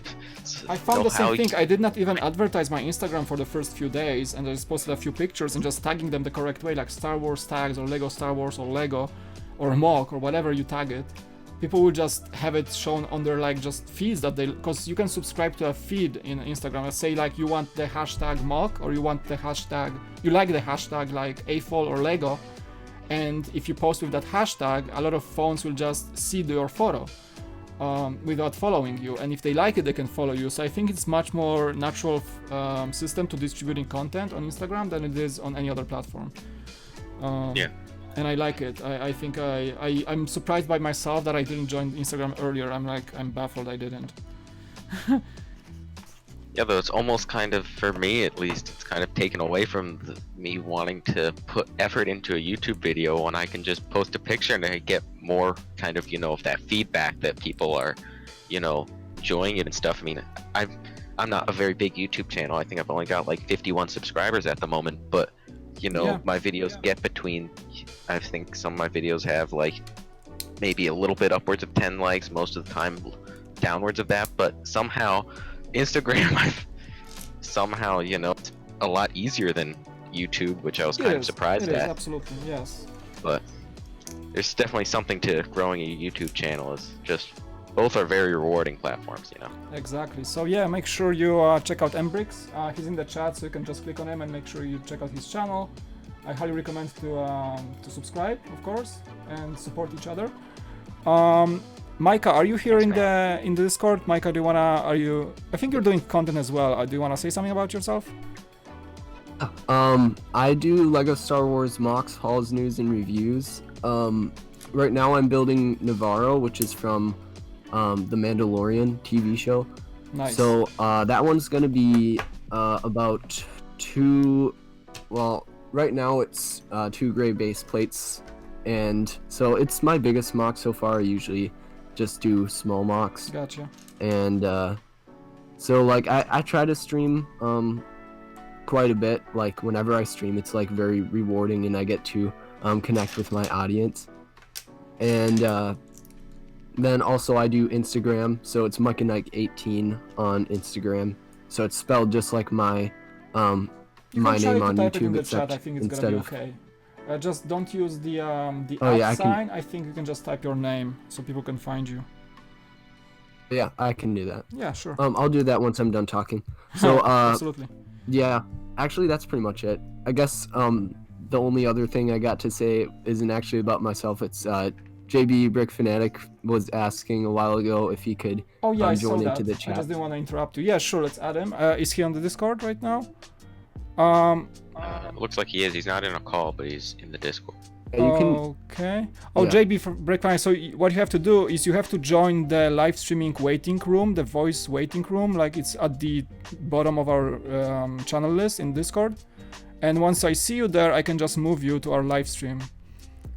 So do that if you're ready to go on the live chat. I highly recommend so. It's awesome here.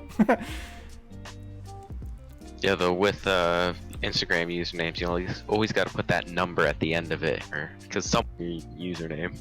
Oh, right. Yeah. There's a person named Mike and Nike, and they actually, so like if you type my name in on Google, and then you go to images, there's a bunch of baby pictures on there because there's a hashtag called Mike and Nike, and there's just a Oh. bunch of babies on it. Oh, wow. It's so weird. That's weird. I think still- Mary Beth Ricks took Embrix. Oh, that's weird. Like Interesting. I don't know. I Like never I would thought of love my for people to username like like post that. links in the chat if I allow to, but I don't know how to allow links in the YouTube chat. It always gets blocked automatically. I don't know why. Mike, JB is in the. Oh, I see him. Okay, Waiting room. let's add him. JB, are you ready? JB Brick Fanatic, welcome to the. Let me move him. Move to the live stream. Okay, you're up. And Callum, I'm not sure if he's listening. Callum, if you're ready, and I can unmute you, just type in general chat so I can unmute you. So I know you're fine and your situation is under control. By the way, Mike, thank you for letting us. I mean. Oh, promote sure, guys. ourselves. I mean, I figured like, you know, I watched so many streams lately and I saw like people joining and just chatting. It just makes the time pass nicer, and I appreciate you guys joining. So yeah. Thank you. Sure thing. Should we talk about the 500 first battle pack? Oh I yes. think everything was said and done already. On entire YouTube is spammed with it, but Which well- video? Which of the 40 videos do you want to I, cover? I don't know. Like I made my video I think like 2 hours after everybody because I got to know after I woke up. I'm in California, so all the East Coast knew earlier. That's and true. just to go this East Coast and everybody, so I just opened my YouTube and like boom, boom, boom, boom, everybody has the same thumbnail. I was like, okay, I guess it's not an April Fool's joke because it's the second, so I guess it's true. But yeah, who Micah? I think Micah, you were in the Matt's chat, and Embrix I think was there too in Matt's chat. So we talked about Yes. it for a second, but yeah, we can maybe like reiterate. What do you guys think about the pack? Can go mean- first, Ember. Me myself, I mean, I think it's definitely amazing. With I like that they included a bark speeder. I think the value is also very good. But I think the clones, there's something about, I feel like those cheek printing, something that doesn't settle right with me. But I've seen people who have edited like blue arms onto the clones as well, and I feel like anything that can be changed, I think it's a great figure. I think anything that could be changed to it that would make it look better can be done. Like adding blue arms or adding maybe like the black leg mount piece, which I know a lot of people didn't like. Got it. At the white one.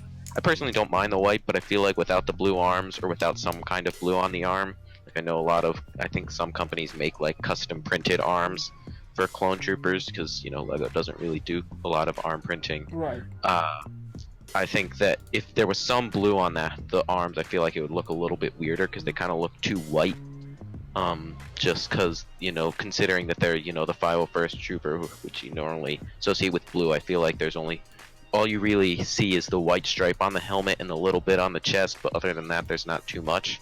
But I think the detail on the figs is just absolutely amazing. Yeah, I like it too. And considering it's such an army builder, I think that even adds to it even more.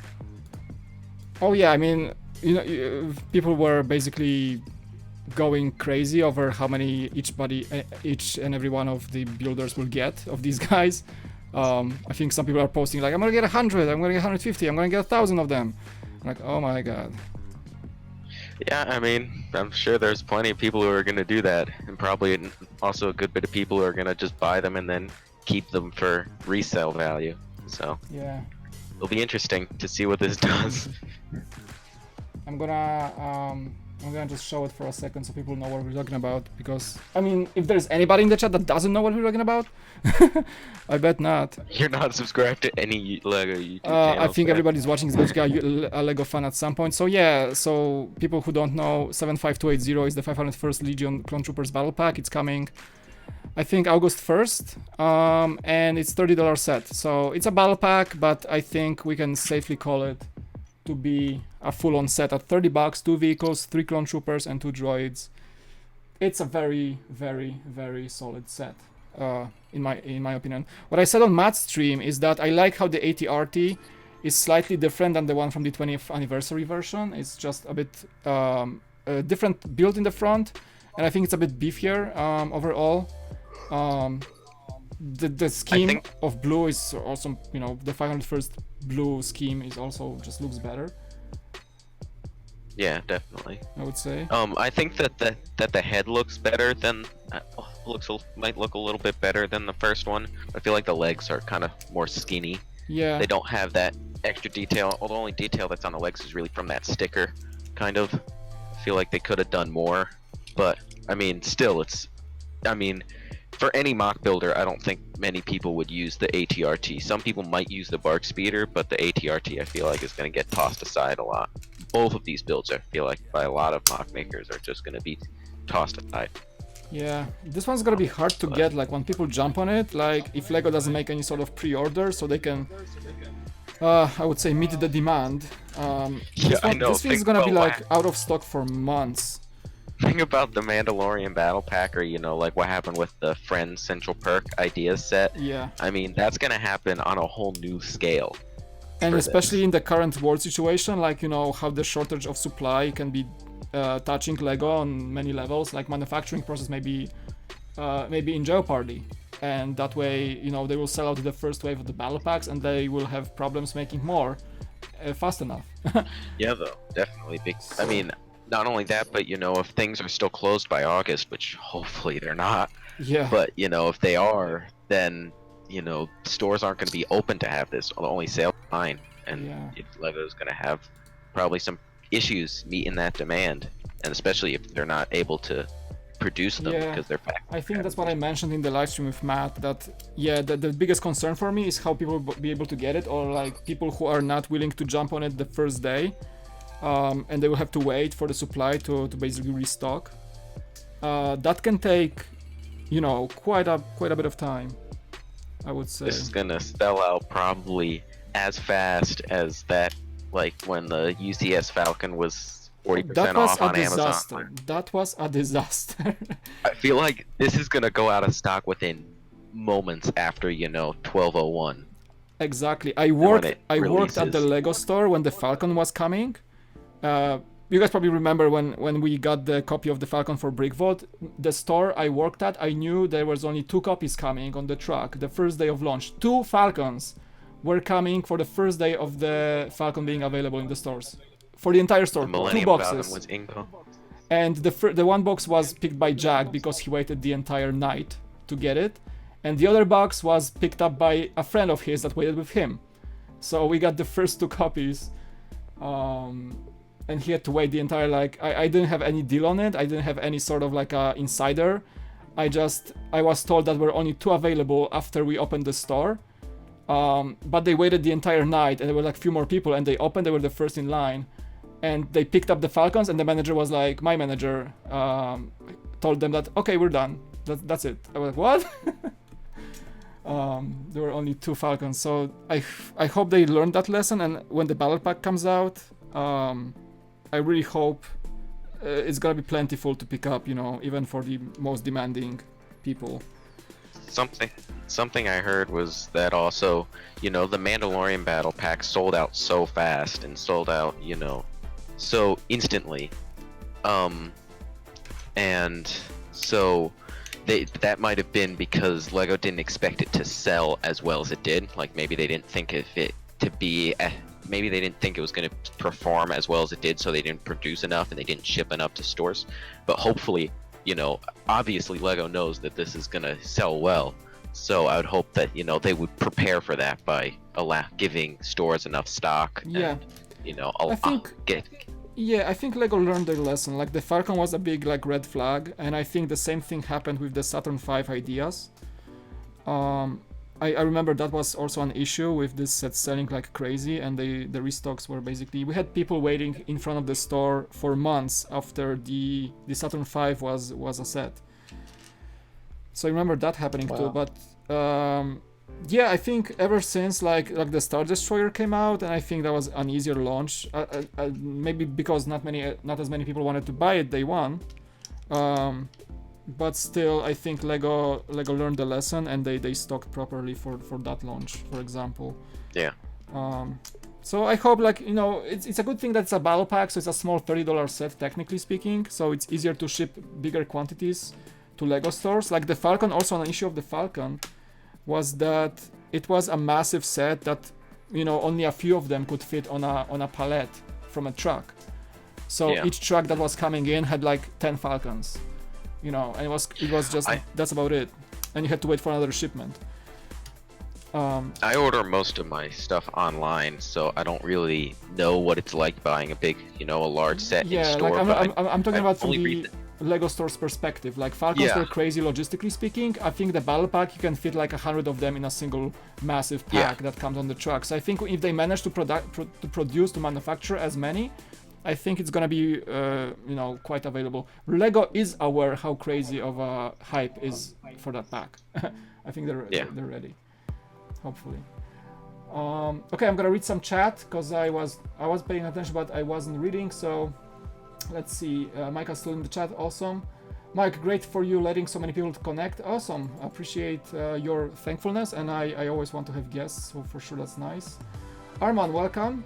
The Barracuda set will go well with the old fishing store. Oh yeah, that's a good one. I'm gonna wait for mine for a few good weeks, so it's gonna take a while to get here. Phaser Clash, welcome. He says the figs are okay. Bunch of empty wallets. That's true for the battle pack. Dr. Greeny is here. Hey from Coventry, welcome. Vladimir, I was lucky enough to secure the Saturn V early August of 2017. Yeah, like if you didn't jump on that set like early enough, it was hard to get afterwards. Oh, Callum is ready to be unmuted. I didn't see. I wasn't paying attention to Discord because I opened my brick set. Let me just unmute Callum. I think he's back. Okay, let me just unmute him. Okay, Callum, welcome back. Dude, like you had some situation there. And I think it went live. It went live. You're famous now. Oops. Go to bed. Go to bed. Who is stacking with me? Lego Rocket Raccoon is asking. We have some people joining the Discord. It's Callum, JB Brick Fanatic, Mbrix, and Mike and Ike. Somebody's knocking on my door. Hello? I think my kids. Okay, let's continue building. Welcome back, Callum. So sorry about that. Oh, no worries. I mean, happens. We get it. Yeah, I know. Go to bed. Did you get in trouble? Nope. No, I didn't at all. I was gonna shout it out for some reason. So. Was that your mom? Yep, it was actually. Okay. Well, she's loud. She's loud. Yep. We all heard that. We all heard that. You're getting me demonetized, my friend. Sorry about that, chat. Jeff, welcome in the chat. Sup, Mikey-O. Welcome, Jeff. One of our patrons. Jeff, we are live on Discord, so if you want to join, hop into the live stream waiting room of the voice channels on Discord if you want to join. If not, you can just hang out in the chat. Yeah, though something I also noticed on receipts of when I go to the Lego store, I've noticed that it says at the bottom, like if you purchase any set of, I think it's like over $700 or something like that, you have to pay like 10% in tax. I think that's what it is, For it's a restocking fee. Which, because like we were saying, how they can only fit so many UCS Falcons. Yeah, on a and pallet. like logistically speaking, the Falcon was just a big burden, and the Falcon basically broke all the records for pricing of a set, right?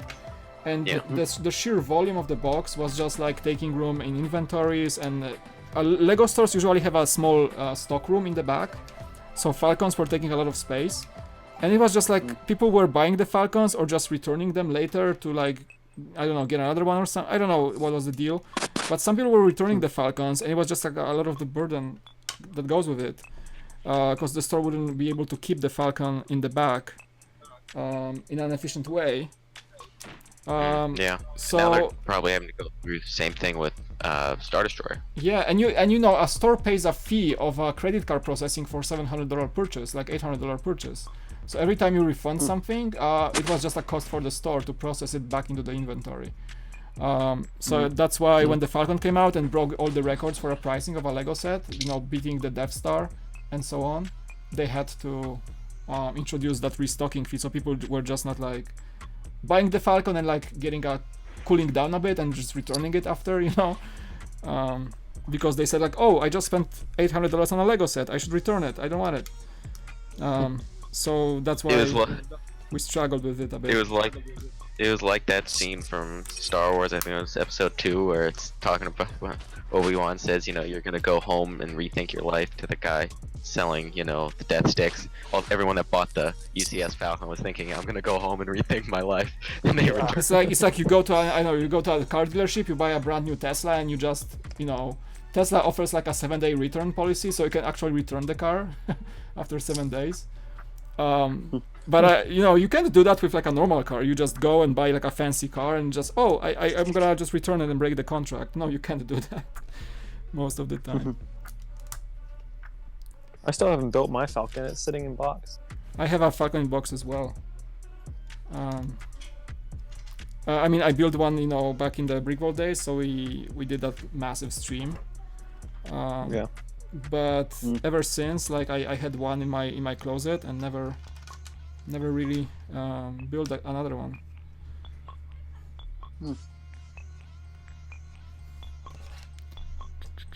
Actually don't have the Falcon. Like, I don't have any of the Falcons because I usually just buy small sets. So I should really get one sometime, especially like the As a the true most... Lego fan, you should have like one Falcon in your lifetime at least. Yes, I know. And if you want to get one, just get the UCS one, because this is the ultimate set. Yep. If I could afford it. Yeah, I know some people are just saving and saving. I never really got into getting the Falcon.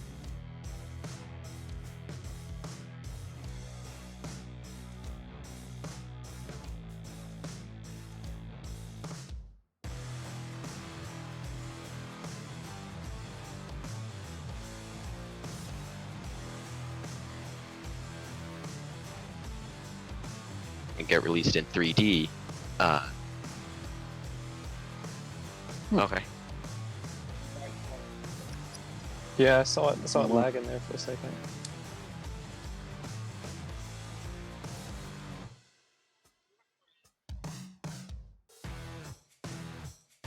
Well, everyone's on their internet now, so.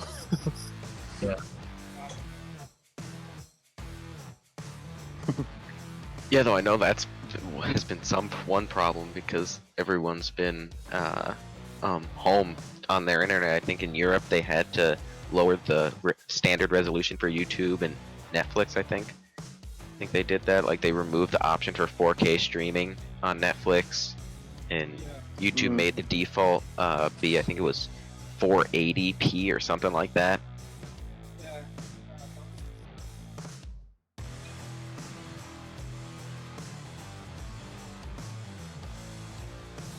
Yeah. Everyone's home. Crazy. It's crazy.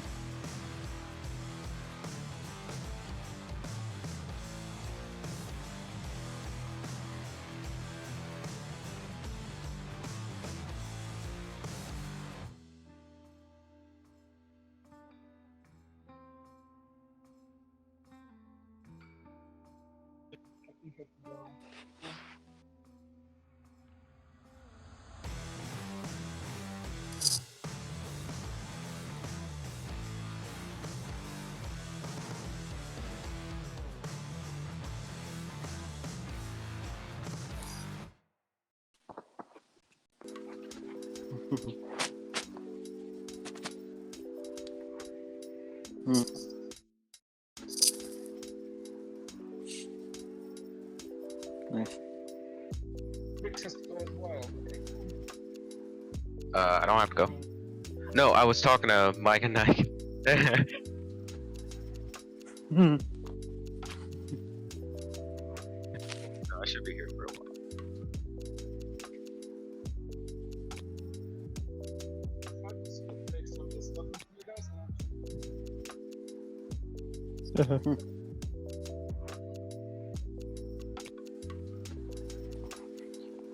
But if you mess up on that build, I feel like, you know, unless it's something very structural, you're not gonna notice.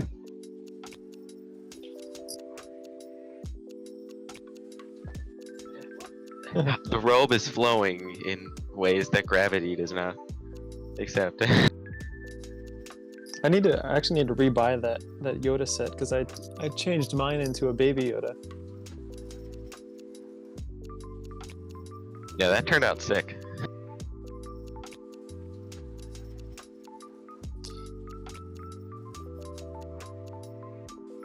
Yeah.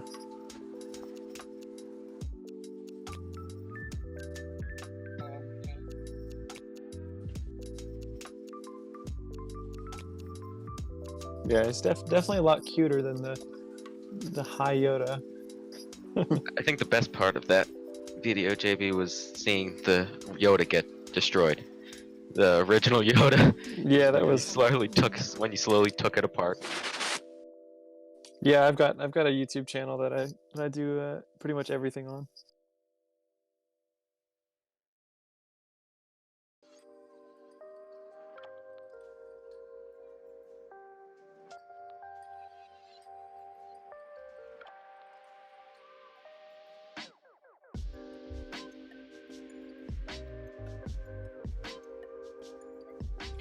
Well, cool. Hey, it's JB. I started the channel about a year and a couple months ago. I do a bunch of Star Wars JB, stuff. I'm sorry to interrupt, but Mike, you're muted on stream. Yeah, someone just commented in the Discord and in chat saying your volume's low. Sorry to interrupt, JB. No, you're good. You're totally fine. Oh my god, Yeah, thank though, you so I much. can't hear you at think all. they can... You know what happened? Because I had to restart my OBS and I think it killed my mic. Okay, we should be good now because I was still talking on Discord because I'm not muted on Discord, and now on the stream I was muted because my OBS was down because I had to restart the stream. There we go. Sorry guys, I know it sounded weird. Basically, while I was muted, I was saying that JB Brick Fanatic, that's also in the chat and is also in our Discord right now, so I told him to introduce himself so he can let you know what he's doing and what content that he has. So JB, restarting you right now. Awesome. Well, yeah, I mean, I do YouTube stuff, about 3 videos a week. I show off custom things that I've done, set reviews, hauls on Wednesdays, all that good stuff. Currently building a large-scale hangar from The Mandalorian from episode 6. I mean, yeah, I do everything. I've got tons of really cool videos planned, but I have to wait for this whole situation to blow over so that I can leave the house to do it. Yeah. But cool. Make sure you type something in the chat so people can see your nickname and then they can click on you and find your channel. I'll just do another Pick a brick is a rarity. I think because Pick a Brick was shut down on the Lego.com after the whole virus situation blew out actually, and I think it's back now because I was ordering that Barracuda yesterday and I just clicked Pick a Brick and it seemed active. Like you can choose bricks. No, I'm talking about like in-store Pick a Brick. That's because like online Pick a Brick is one thing, but they charge by the part. Yeah. In the store, you just fill a cup and same price. But yeah. It's a rarity now. Stores are closed in the United States. I know. At least that kind of Pick a Brick. I know what you're Stores talking are about, closed where, everywhere, I think. I think everywhere except China. Which is why? This is weird. Well, so actually, now they're getting better there. It's starting to get better there. When my job is actually they're actually giving me quite good hours because I work at Target. Oh, and nice. We're still open. Oh, because you're the pharmacy and food. You're so the essential worker. Yeah. Well, hope you're holding well, man. Yeah, no, we're doing good here. And where are you located? we're in the Midwest, so I'm actually in Indiana. Oh, okay. So I think these states are not as hard hit as like California here. Yeah, the New York and California and places with high population are definitely getting hit worse. I mean, I'm in San Diego, so San Diego is not that crazy. I mean, I think the only thing that changed today is that I think right now they require every worker in any retail store to wear masks. Before it was just optional or by like manager's discretion. But I think now, as of today, it is required for everybody to wear a mask in the store if you work there. And most people and everybody is encouraged to wear masks when they go shopping as well. Huh. So yeah, I don't have I have to figure out how to get a mask. I don't have any masks. If I ever go out to, I mean, I'm stocked on groceries now, so I don't have to buy anything for the next few days. But yeah, it's crazy. So, dude, like, by the way, thank you for working, cause I know essential workers are out there. Yeah, it's definitely crazy. I mean, I haven't noticed too much changes other than, you know, there's no sit-down restaurants and Yeah. there's just a lot less guests in the store, but you know, we're doing our best. Yeah. Sorry once again, chat, that I was muted. I think we're good now. The only way were able to hear me is because I think my headphones were catching Discord, and I'm close to the microphone. Only I think that's the reason you heard anything at all.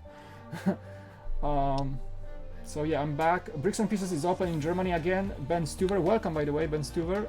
In Austria, Switzerland, it's still closed. Pick a Brick Online was open all the time, but orders take about a month to be processed.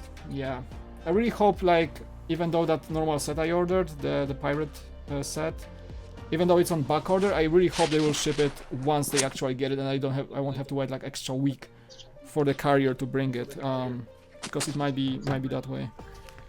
Yeah, so I don't know what they're gonna do for Pick a Brick Online, because I think I was just looking because I was curious, because I know like the Bricks and Pieces service, because Lego has the Pick a Brick, which is like on their site, and then you can buy like replacement parts. You just type in the set number, it gives you as many parts that they have of their inventory on a different website, on a different left page. I think it's on their customer service page, and that they said is just they're not doing that. So I don't know if you ordered from Pick a Brick Online, if it would actually ship. I don't know if like why they kept the one but didn't keep the other. I don't know. Like, last information I had was that the online Pick a Brick was shut down as well, just because of the safety of the workers who sorted the orders. Yeah, I'd imagine. Whatever they ship from, they ship from. I don't know if they ship from Billund, Denmark, or if they have a US warehouse for US orders. I have no idea. Maybe they ship. So actually, the Bricks and Pieces, like who said it in the chat? Ben in the chat said that it's open in Germany, which doesn't make sense. Oh yeah, it's because all the Bricks and Pieces is shipped from Denmark. Because I went on the inside tour in September, so I've been to the place where they actually hand pick them, and there's just one place, it's one building.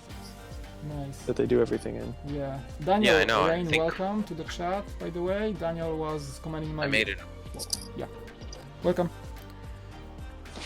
I made an order from Bricks and Pieces and Pick a Brick, and I think I don't remember which one, but one of them got like held up at customs, like it was in limbo for like 2 weeks. Oh wow. and then they have to transfer they transfer from like DHL to FedEx to USPS, just because it has to go through so many different places because it comes from Denmark. That's weird. I get a lot of sets from Denmark. Maybe not a lot of sets, but I occasionally get a set from Lego through Beyond the Brick, because they send me set to review. And it's always DHL, because those sets are sent from Denmark to California. And even the biggest sets, like I received for example, the Star Destroyer or the R9800 Liber Technic set, the massive boxes. And there is never a customs issue. I'm not sure why, but they always go through and just end up on my door. There might be something though with the fact that Lego is a corporation. I think so, that the way Lego ships them and the invoice is included, so I think it's an easy processing for the package. So because they see it's like official Lego package, like it's actually from Lego, from the corporate address. Yeah. They probably have like some kind of corporate mailing account. I'm that sure, they yeah, ship because they things use from. DHL exclusively for shipping overseas, and I think it's just like they just have probably like secure, I don't know, online customs checkout or something like that. Maybe the customs knows about the package before it even arrives or something. Yeah. So I think that's the case. But yeah, if you ship something, but I also shipped from China like electronic parts from different places, and sometimes it's stuck at customs, and sometimes it just shows up on my doorstep and there's nothing there. So yeah, depends. See how's the chat doing. Thank you for live streaming. Daniel says the Lego community is so positive. Thank you, Mike. Stay safe. Appreciate it, Daniel. Thank you for watching my wiving video today. I appreciate it. Ben says it's all coming from Denmark, but they do not ship to all countries yet. I do not know why. I was asking me that as well. Maybe a capacity problem. Maybe shipping is held back at borders. Bricks and pieces comes from Billund worldwide. Okay, and comes from several locations. Gotcha. Chat is missing? I see that chat is missing on screen. That's a good point. Oh my, I had to restart my OBS, and for some reason, like, it's glitching out now. JB, when did you order that? I ordered it about a week before the craziness started. Okay. I was gonna say, because I remember checking the other day and they didn't have it. Those are some nice parts. Yeah, it's for a secret project that's gonna probably take me about 2 years to build. I think I might know what it is. Maybe. Just by And the colors. bricks, I think, so bricks and pieces comes from Billund. I think Pick a Brick. Yeah, there he goes. Yeah, Pick a Brick comes from separate locations. There The might be a chat should distribution back, center guys. in I had to like refresh. Enfield. Actually, no. I think bricks and pieces. One of them comes from.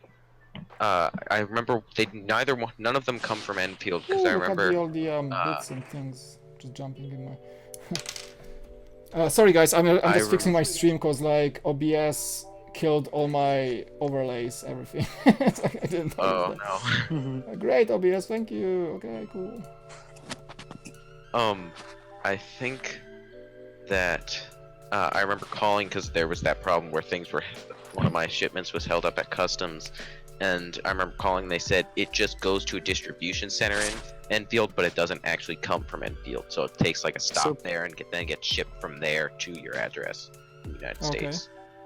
But it doesn't actually come from there. But yeah, though I've been wanting to get some of those like mini, like 1x1 sloped things. My next order is probably going to include some of those because those are some nice parts. It's a relatively new part as well. Those like 1x1 arches with the jumper on top. Yeah, those are some good parts that are expensive because normally I'll buy pieces from Bricklink, but I usually compare them. Like if I'm buying bulk and it's like a quote-unquote rare piece, I'll always check bricks and pieces to see if I can get the like bulk quantities for cheaper. Right. So and that was the case for all the parts that in that photo that I sent in the Discord. I Yeah, I see. feel They were like a much lot of cheaper people from don't bricks check and both. pieces. A lot of people don't check both. They just check Bricklink or they just check, one, but they don't check all of them at the same, see where there actually is. I always look to find the best deal. I'm very frugal. You're a dog. Who has a dog?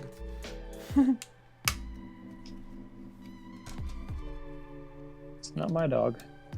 I don't have a dog either, unless I don't know about. I think it's Callum's. Oh, is Callum still in the chat? He's still in the Discord. Yeah. Sarah Starbricks. I'm sorting a huge random haul of Lego right now, but it's always fun to have a company, so I really like these live streams. Thank you, Sarah. Does any of it come from Czech Republic? They have a huge manufacturing factory of Lego there.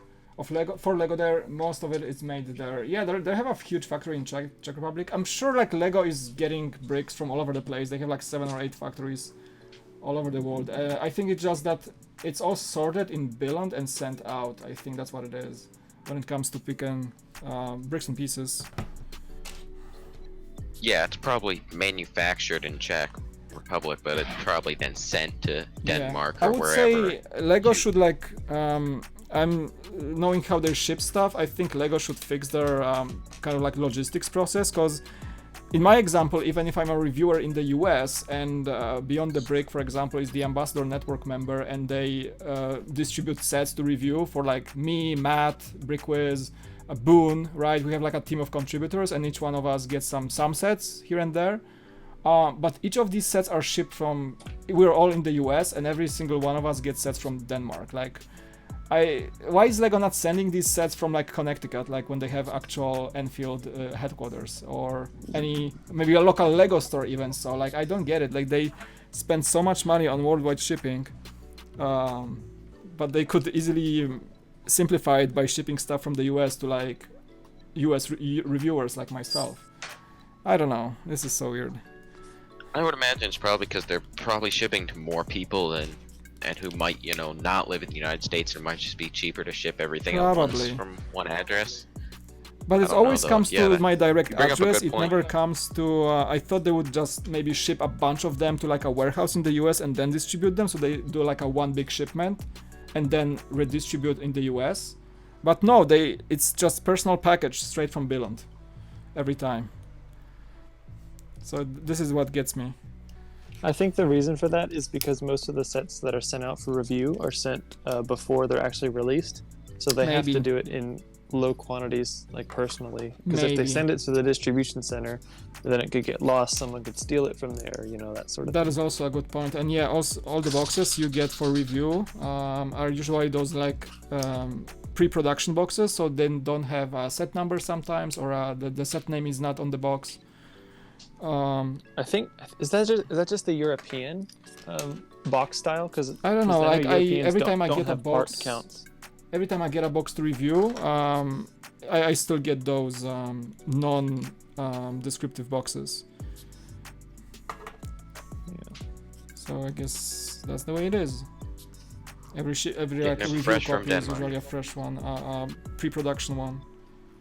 Yeah. Because they also And free customize Legos, boxes for free Lego. different. They customize boxes for different markets. So they put a different language, you know, for a Polish market, or if it's in the US, there's also a Spanish language, for example, sometimes on the boxes. So I think it's customized per market. Yeah.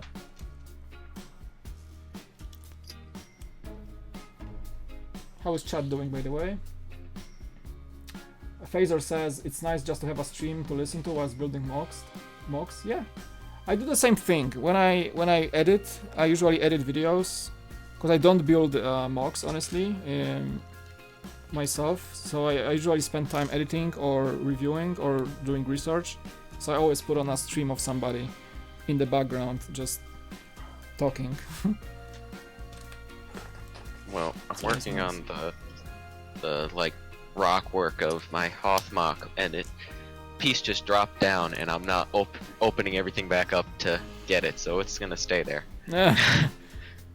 It was a Usually when you 1-2 get by- like a bricklink order, you get extras. You get extra pieces here and there. So sometimes you have extras. So you're doing Hoth, but you're doing the hangar, or are you doing the entire battle? What are you doing? So I'm doing the first layer, which is gonna be kind of like the underground like rooms of it, so it's gonna be Yeah. like the medical chamber and stuff like that, and then on top of that there's gonna be trenches, a mountain with the hangar and all that. I've pretty much got everything. I'm pretty much just finishing up the snow work at this point, and then I'm done. I'm making an ion cannon on the top. I copied the BB-8 instructions. I just went through the instructions piece for piece with just light gray instead of white. So I have a ion cannon on the top. It's turning out really well. It's Nice. probably the biggest thing I've ever made, so Awesome. I'm very proud of it so far. Oh boy, I think I messed up somewhere. Oh, I see where. I got it. This should be a 1x2x3, not 2x4. It's like, what? That would be a disaster because it wouldn't fit. But okay, I got it. It's such a monotone build, honestly, I gotta say. It's like... It's gotta be super boring to watch. It's just 10 and 10 over 10. I think I'm done with bug number 3. Wait, handbags are there. What's up? Oh, how many bags are there?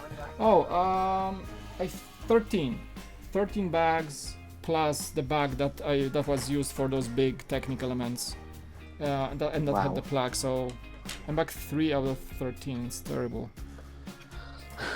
Jeez. Yeah. It's always like when you build on a stream, it's so like slow because you talk to people and you mess up and. But yeah, we have his belly. Sort of. It's not finished yet, but that's how it's gonna. Basically, each side is a bunch of pins that holds the massive structure of the little dude's jedi robe. That's how it's gonna look like. I mean, I like it. I always wanted this set, honestly, because when it came out, I was like, Yoda is one of my favorite characters, and I think it's gonna fit great. The only thing that I think is that, yeah, it's not gonna fit in between those shelves. I was hoping for it, but it's gonna be a bit too tall. Oh well. Cool. You could make him a bed, have him lay down. Yeah. Like, sleeping Yoda. Someone asked me a question in the chat. Brick Star Wars Boy 10. He said, "What's my favorite set?" I have to say either the Temple of Air Jitsu or the Destiny's Bounty from the Ninjago series. Both of those are just, the detail on them is amazing. Nice. Thanks for the question, Star Wars Boy. Yeah, you can type questions for my guests. We have a few people. Cafecon Lego is asking, I'm late to the party. Welcome, by the way. Who's on the stream with me? We have right now Callum, JB Brick Fanatic, and Mbrix. Those are our viewers, and I invited them to Discord. I can post the link to Discord once more because we have new people joining. So if anybody wants to join, this is like a guest stream, so I'm just chilling and allowing people to come hang. So this is the Discord. If you're joining the Discord, you can then join the voice chat called the live stream waiting room. And then when I see you there, or my lovely guests tell me that they're there, I can actually move you to the live stream. So then you're live and you're gonna be on the actual stream. So if you wanna do so, if you have a microphone ready, go for it. Kelly, welcome. I just finished Yoda yesterday. I love him. Yeah, I think I'm gonna like this set as well. I can't wait for it to be done. Okay, bag number 4, guys.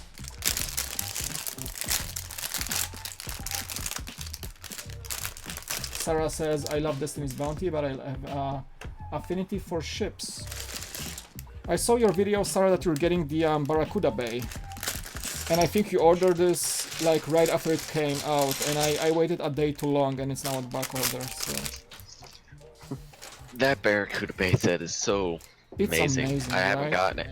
I mean, I honestly, It's you know, something. people say, you know, creator experts is their favorite theme, and you know, because there's so much detail, but I think Ideas is going I in think a very Ideas promising is direction. driving, is becoming very, very strong theme nowadays. I mean, With especially with what they allow to be made into Ideas, and it's such a diversity, it's crazy. I don't know though what, I'm curious to know what the person that the fan who submitted that model thinks, because they kind of like drifted a lot off of his idea. think there's Bricky a- Brick is like the maker. And there's a couple interviews online where they actually talk about it, and he's all for it. He loves the idea. Because you know, guys, what they do is they don't just like, you know, the guy wins and they choose his set and like, fine, we're gonna take it from here. No, like they actually, you know, get the creator on board, and he goes together with them through the entire process of getting it into a set. So it's not that they just take it and just like, you know, okay, thanks, dude, and we're gonna take it from here. No, they just work with him, and probably they offered him to like improve the set upon his idea of having this pirates hideout, and you know, they made an excellent decision of adding the Barracuda Bay to it, because everybody wants, or whoever has this set is super proud. Everybody wants this set, It's such one of the most iconic pirate ships ever made. And just by making the idea of the creator and the actual build for the Barracuda Bay just like a remade, I think it's the best they could have done with that set. Here's a question for you guys. If you get the Barracuda Bay, or when you get the Barracuda Bay, Yeah. how are you going to display it? Are you going to display it in the wreckage, or are you going to build the ship separate? I think I even said in my video that I kind of want to get 2 copies of this set, but of course it's too expensive. Yeah. But I think, yeah, I'm just gonna build it the way it is, the actual island with pieces of the ship, and I think I'm gonna stream the set, of course. I'm gonna build it and probably also shift it during the stream to like show people and actually see myself how the ship looks like standalone. And then probably I'm gonna get back to the ship wreckage, I think. I'll probably keep it as the wreckage. If I Yeah. that is if I Unless get I it. really get like the it. ship, unless I like the ship like looks so good, I think it does. But when I see it in my hands and like how tall it will be and how it fit my displays, if I really love it, then probably I'm gonna keep it in the ship form. If I were to split it, I feel like I would need more space. Yeah, It depends on that's how true. much space I have. Today Yeah, I think I'm officially, going to keep it built as the ship. today officially, I ran out of space display stuff. I'm not kidding. Yeah. Because I live in a 2-bedroom apartment and you know I have kids, so there's a kids room, and the only way I can keep my Lego is like here or like in the boxes. I have some behind the camera, but the only real display I have is in the other room. That's basically a 4-level IKEA shelf, and it has the Star Destroyer, it has the Liber R9800, it has a few modulars, and that's it. I can't fit anything in there anymore. So I don't know, like I'm getting this set, but I have no idea where I'm gonna display it. It's kind of crazy. I was looking at it. That thing's huge. It's 64 by 32 studs. It's big. It's gonna take the entire That's shelf if just I the decide base to. plate. I mean, that's freaking huge. Yeah. It's big. Like the videos don't show the justice for this set. It's just massive.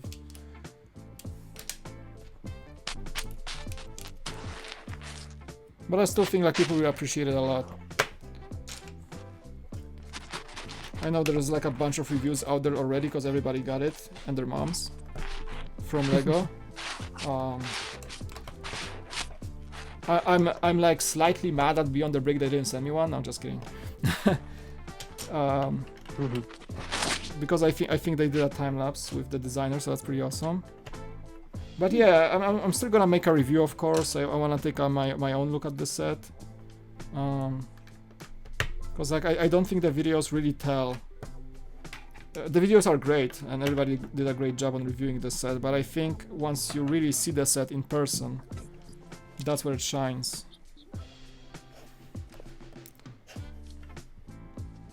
And I can't even go to the Lego store to see it because Lego stores are closed, and I usually, before I get the set, I have Lego store like 5-minute walk away from me. Yeah, I was gonna say I want to go to the Lego store to see it in person. Exactly, but, and now we can't. you can't, and the display will be just old. The display from the moment they closed it. It's gonna be interesting once everything opens back up, and we gotta like kind of restart for a little bit. I think you know what's gonna happen. I think people will be like scared for a while, because they will say, "Okay, it's safe to go now," and you know, people will think, "What if it's Yeah, not?" it's gonna be a while before people think, you know, it feels safe to go out, you know, I as think- before. I think the gonna only be- time that people will feel safe is that when a drug or a vaccine will be like widely available. It's gonna be like the flu season, right? You get a flu shot, you go out, you don't care if you get flu. Because you get a flu and you just have, you know, a little cold for like 2 days and you're done. That's how the vaccine works. Right. And nobody cares about flu anymore. It just you just take your shot and you're good. And I think the moment it happens for the COVID, that you're like vaccinated and you have actual drugs in place who can cure you, then it's gonna be normal back again. But I'm afraid it's gonna take a year from now. I don't know. I don't Yeah. see. I don't think it's gonna be that long. I'm thinking at least just 1 more month, max. Oh, I'm hoping so. I would say longer, dude. I would say it's worse than you think. I don't wanna like panic or No. anything, but I don't know. Yeah, it's pretty bad, but I mean, I think best thing is just if people follow the rules that are being put in place. Oh yeah, a story for this, like, now that you say it, I couldn't be more mad last night, because, you know, I'm basically sheltered at home for the last 2 weeks, with just walking out for, like, necessities, driving the car somewhere to pick my wife from work, because she still, like, shows up at the university, because she's a researcher, so she has to, like, maintain the lab, like, few hours a week, but that's all I do. And yesterday, like, an apartment down the parking lot had a party. I was like, really, guys? Really? They basically had like 10 or 12 people over and were just like singing karaoke until like 1 a.m. in the morning. Wow. Under like social distance order in California. It's like, I didn't call the police on them or anything, but like I wouldn't be surprised if somebody did. But no police showed up or anything. They were like loud, so that's one thing. So they're doing a party like middle of the night. Of course, it's you know, quiet hours and everything. But yeah, they could have been fine just for like having a party, honestly, because they had some people over, and that's not supposed to be that way in the current situation. I think it was the virus party, as they call it. So yeah, don't do that. Yeah, definitely not. Don't have parties. I'm pretty sure in my state they're restricting they are restricting even gatherings of 10 people Exactly, and that's it. saying that if it has that, you're gonna lose your business license. Yeah, same in California, dude. You can have over 10 people gatherings, and for sure you're not supposed to have like non-household members at your home at any time. So like you can go for a walk with your kids and like, you know, go to a park, but you're not supposed to like visit your family or things like that. And you know, having people over like to party with you is a big no-no. No. And that's in Yeah. California, and California has the most strict rules right now. Yep.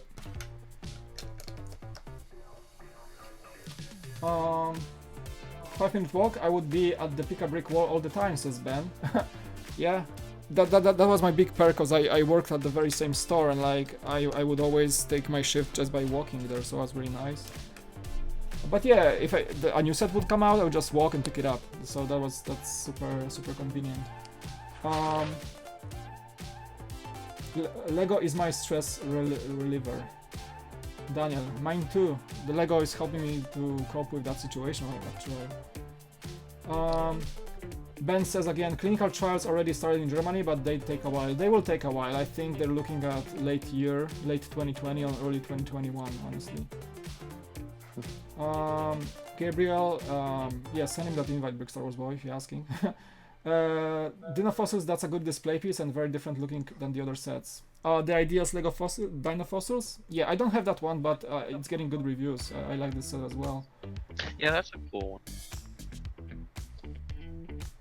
Yeah. Ideas, I think, is gonna be the biggest theme in Lego soon enough. It's getting there. If it's not already. It's getting I there. mean, It's, the things between the fishing shack and I mean the treehouse, Pirates Bay, and I mean then the pop-up book. I mean, so many good sets and ideas, like the treehouse, the Saturn V, the ISS lately. yeah. Like there's not a bad set in ideas. I don't think there was a really bad set that came out lately.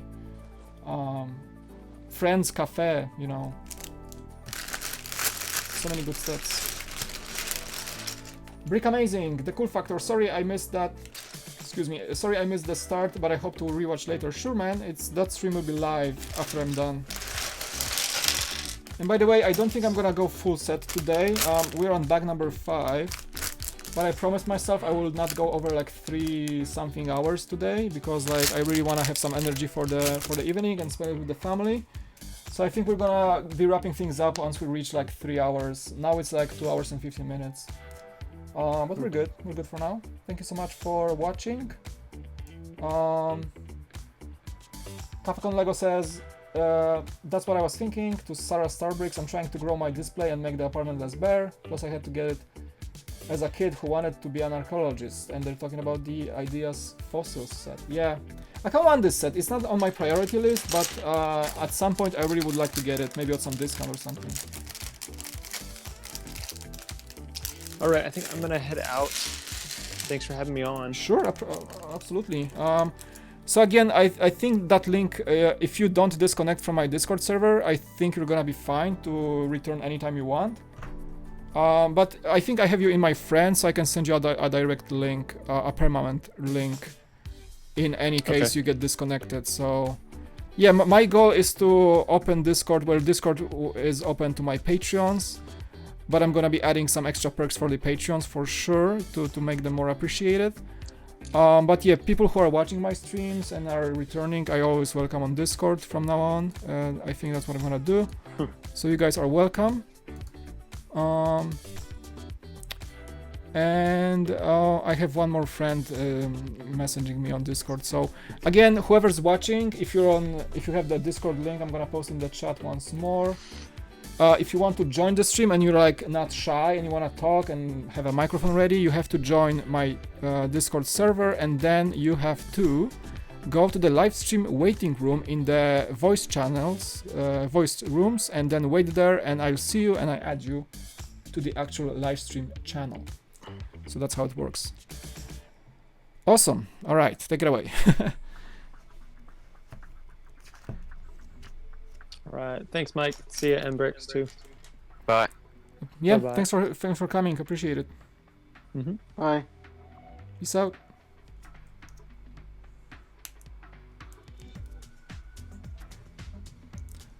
Hey chat, by the way, how is the levels of audio? Like you should hear Discord, but is the music good? It's not too quiet, not too loud? Because for me, like I have my headphones levels are pretty perfect for me, but there is so many things that can be adjusted on the stream that I'm not sure everything is working as intended, but I think it is. Let me know in the chat. Checking every so and then.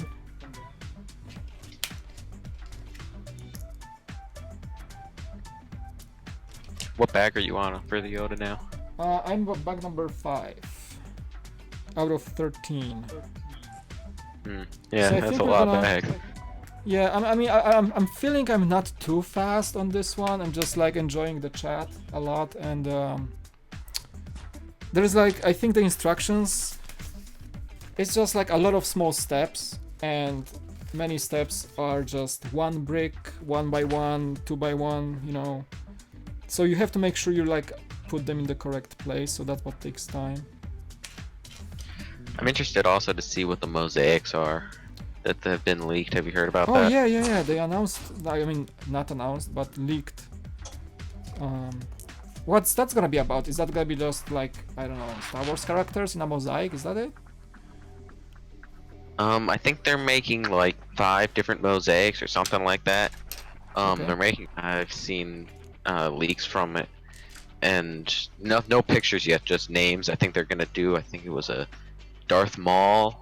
I think like they were gonna do like the Beatles and a couple other. I don't remember. But they're gonna do. Mosaics. So I don't know how that's gonna be. I don't know if it's gonna be just like 1 by 1 studs. I mean, I'll be interested, or if they'll include, figures as well. But it's gonna be interesting, certainly. I have to show this on the stream because I didn't notice that JB sent his Baby Yoda remake, so I have to show this. It's so awesome. Let me just show it on the stream. Okay, I'm gonna hide my OBS. Do you guys see it? It's so amazing. Oh, yeah, I think It's so. awesome. Yeah, Can I make it bigger? I don't think I can make it bigger. But man, so that's your remake from the from that set I'm building. It's pretty spot on. I like how you made them like a bit more fat, and the ears are like top notch. You should post instructions for this or something. You should sell instructions for this. It's amazing. Yeah. Pretty cool.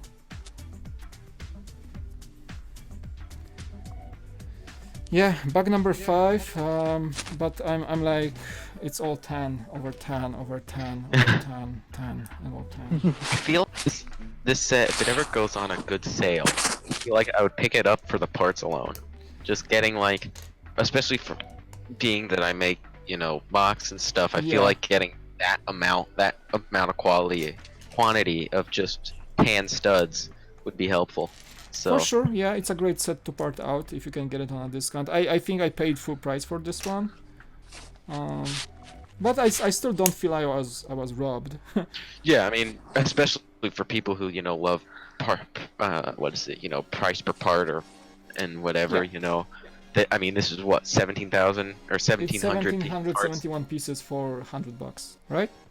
Yeah, I mean that's pretty good, but you have to consider, you know, most of them are tiles. So. That's true. Like you can see on the I didn't know this was covering my entire table. Yeah, like bug number 5, right? You have like what, you know, 12 bricks, and everything else is just small tiles, plates, basically.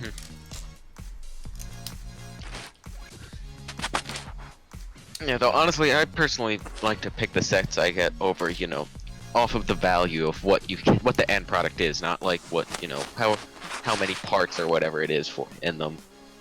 I mean, I feel like you shouldn't only judge what set you're gonna buy off whether it's got good price per part. That's true. I mean, look at the Imperial Star Destroyer. I mean.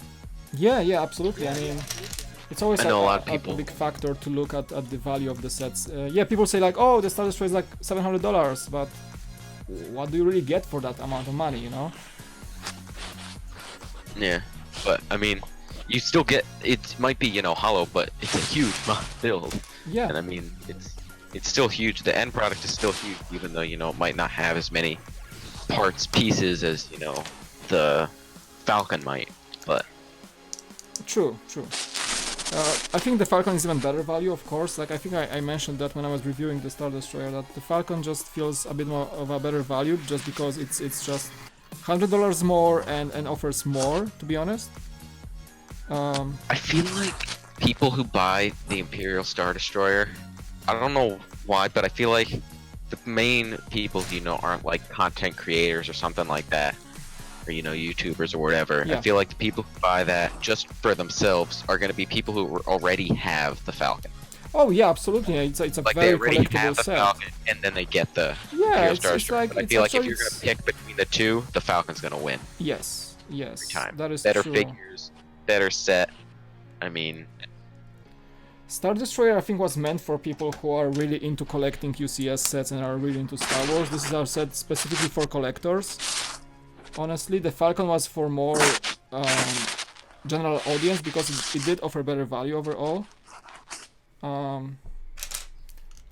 But yeah, the Star Destroyer is a bit of a tougher decision to purchase, I would say. It's always the case. It's so like YouTube is like it's blocked. It's hello?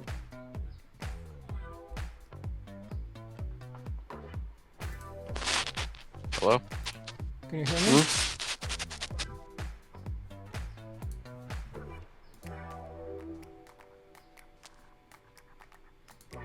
Mike? Yeah, I can. Hold on, something wrong happened. Okay, I think your mic cut. Yeah, I had to. Yeah, YouTube froze my chat on live stream. Hold on 1 second. I have to.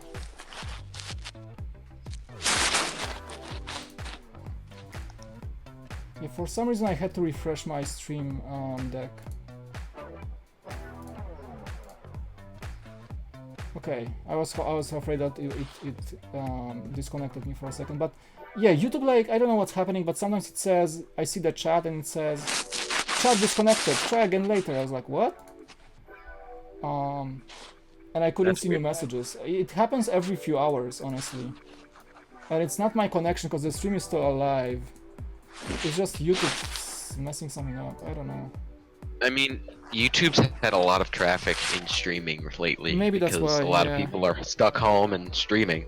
I know that I've had a big problem with, like, I don't get a lot of notifications from people streaming. It's gotten That better is true. over the That is weeks. actually true. I remember, like, the first 2 weeks when, you know, there was mass quarantining, if that's even a word, you know, but you get what I mean. But Yes, absolutely. if the first 2 weeks, you know, I feel like a lot of YouTube was struggling to keep up with everyone that was scheduling and, you know, doing live streams and stuff. I'm sure. And still, like, they allow to do like a full HD stream, like I'm doing 1080p, right? I wouldn't be surprised if YouTube says like, okay, we're lagging too much. Please, everybody, just 720p streams from now on. Like smaller resolution. Yeah. I would not be I mean- surprised if that happens. But I think YouTube, you know. Hopefully it doesn't, though. Yeah, I mean, YouTube is using first Google and then Amazon servers, so they have the biggest online server infrastructure in the world. So I think they can handle it. And it's a dynamic structure, so they can add new servers as they go. Say like there's a big load of users on the day, and they can use extra servers to manage that. So I think if anybody wants to keep things online, that's YouTube. Yeah, I know. I think it was in Europe that Netflix was kind of lagging behind because they were having some trouble streaming to so many people. Yeah. But as far as I know, that never happened in the United States. No, I didn't have any issues with Netflix, and my wife is watching a lot, for example. I don't watch as much Netflix, but she's watching.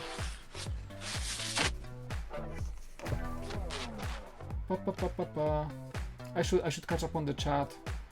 I really like having you guys on the Discord, but I noticed that like I enjoy talking a lot to you guys, but I neglect the chat, and I hate neglecting the chat.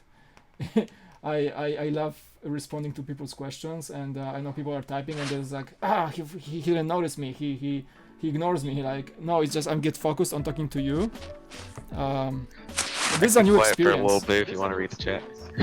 I mean, you guys can always read the chat, of course. Like, for me, as I'm saying, that is a new experience of having somebody on the stream, like in my headphones, which I never had it before. So it's very much a learning process when I spend my attention between you guys and the chat and making sure the stream is working. So it's a bit more challenging, and the building the set actually. So that's and I would like to apologize to my chat if you guys feel like I don't respond as much as I used to, but I'm trying to be better. So I try to train myself in becoming more attentive to the chat as well. Okay, run slower.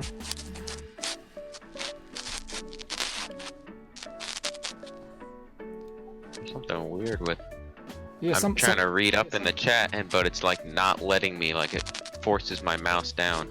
Oh, interesting. Somebody's mic. I think Callum, your mic is or Membrix. Somebody's mic is. No, is no, doing I some think it's feedback. Callum's mic is a little bit like feedback. Yeah. I think he's either maybe, I don't know, moving it or something. Sorry, I'm sorry. Nice. Well, if you're a mock builder, price per part can be important. I might be a lot cheaper than the Bricklink or at Bricks and Pieces, Ben says. That is true. From my experience from Brick Vault days, I wasn't the one to order bricks, but sometimes I was the one to manage orders. As you guys know, Ramon is the guy that does inventory on Brick Vault. And, you know, we were doing like sometimes 10,000 pieces a week or even more. To build the big stuff or the Yavin, that was big. So I managed some of the orders, and sometimes it was just easier to get some set that had a lot of parts that we needed than buy those parts on Bricklink, for example. So I get what you're saying. Sometimes it's just better to get a set that has something specific that you need. Yeah, I mean, honestly, I've my collection has pretty much entirely stemmed off of sets that I got, you know, maybe 5 years ago, didn't really, and then, you know, I don't want them anymore now, and Right. so I part them out and just sort them into my collection. I mean, I think it was few years ago I got like some of like those volcano city wave or whatever, where it was like the volcano mining or something like that, and you know, I don't really care for them now, so I just took them apart and parted them out, and they have kind of, you know, just topped off my collection to be able to build more mocks. So Yeah, I feel like that's a big part of it. I think that's how many people started having their collections and capability of building mocks. People had like childhood collections of Lego, and they just decided to part them down and sort them and stuff, and that's, I think, a lot of people started that way. For example, like, I'm still saying I'm not a mock builder, and if I was to start a collection and focus on mocks, like, yeah, the first way I would start is not just going to Bricklink and spending $5,000 on pieces. I would say I would just like try to sort what I have, or like take down what I have, and then try to see what I have after that, and then buy pieces as I go, right? Yeah. And I mean, only recently have I started getting pick-a-brick, and because my Lego store is quite far away, Yeah. so I haven't really had easy access to it. But I've been starting to get pick-a-brick. I buy like, you know, 15 cups at once, but you know, it holds me over, and so Yeah. that's definitely helped getting pick-a-brick. But I mean, ordering online in Bricklink, I don't think I've ever even made a Bricklink order, just because I can most of the time just find what I need in my collection. Ben Stover says he's considering now to get Yoda for the parts. I would say that would be a good call. Hold on, guys, because I think I might have messed something up here. Hold on.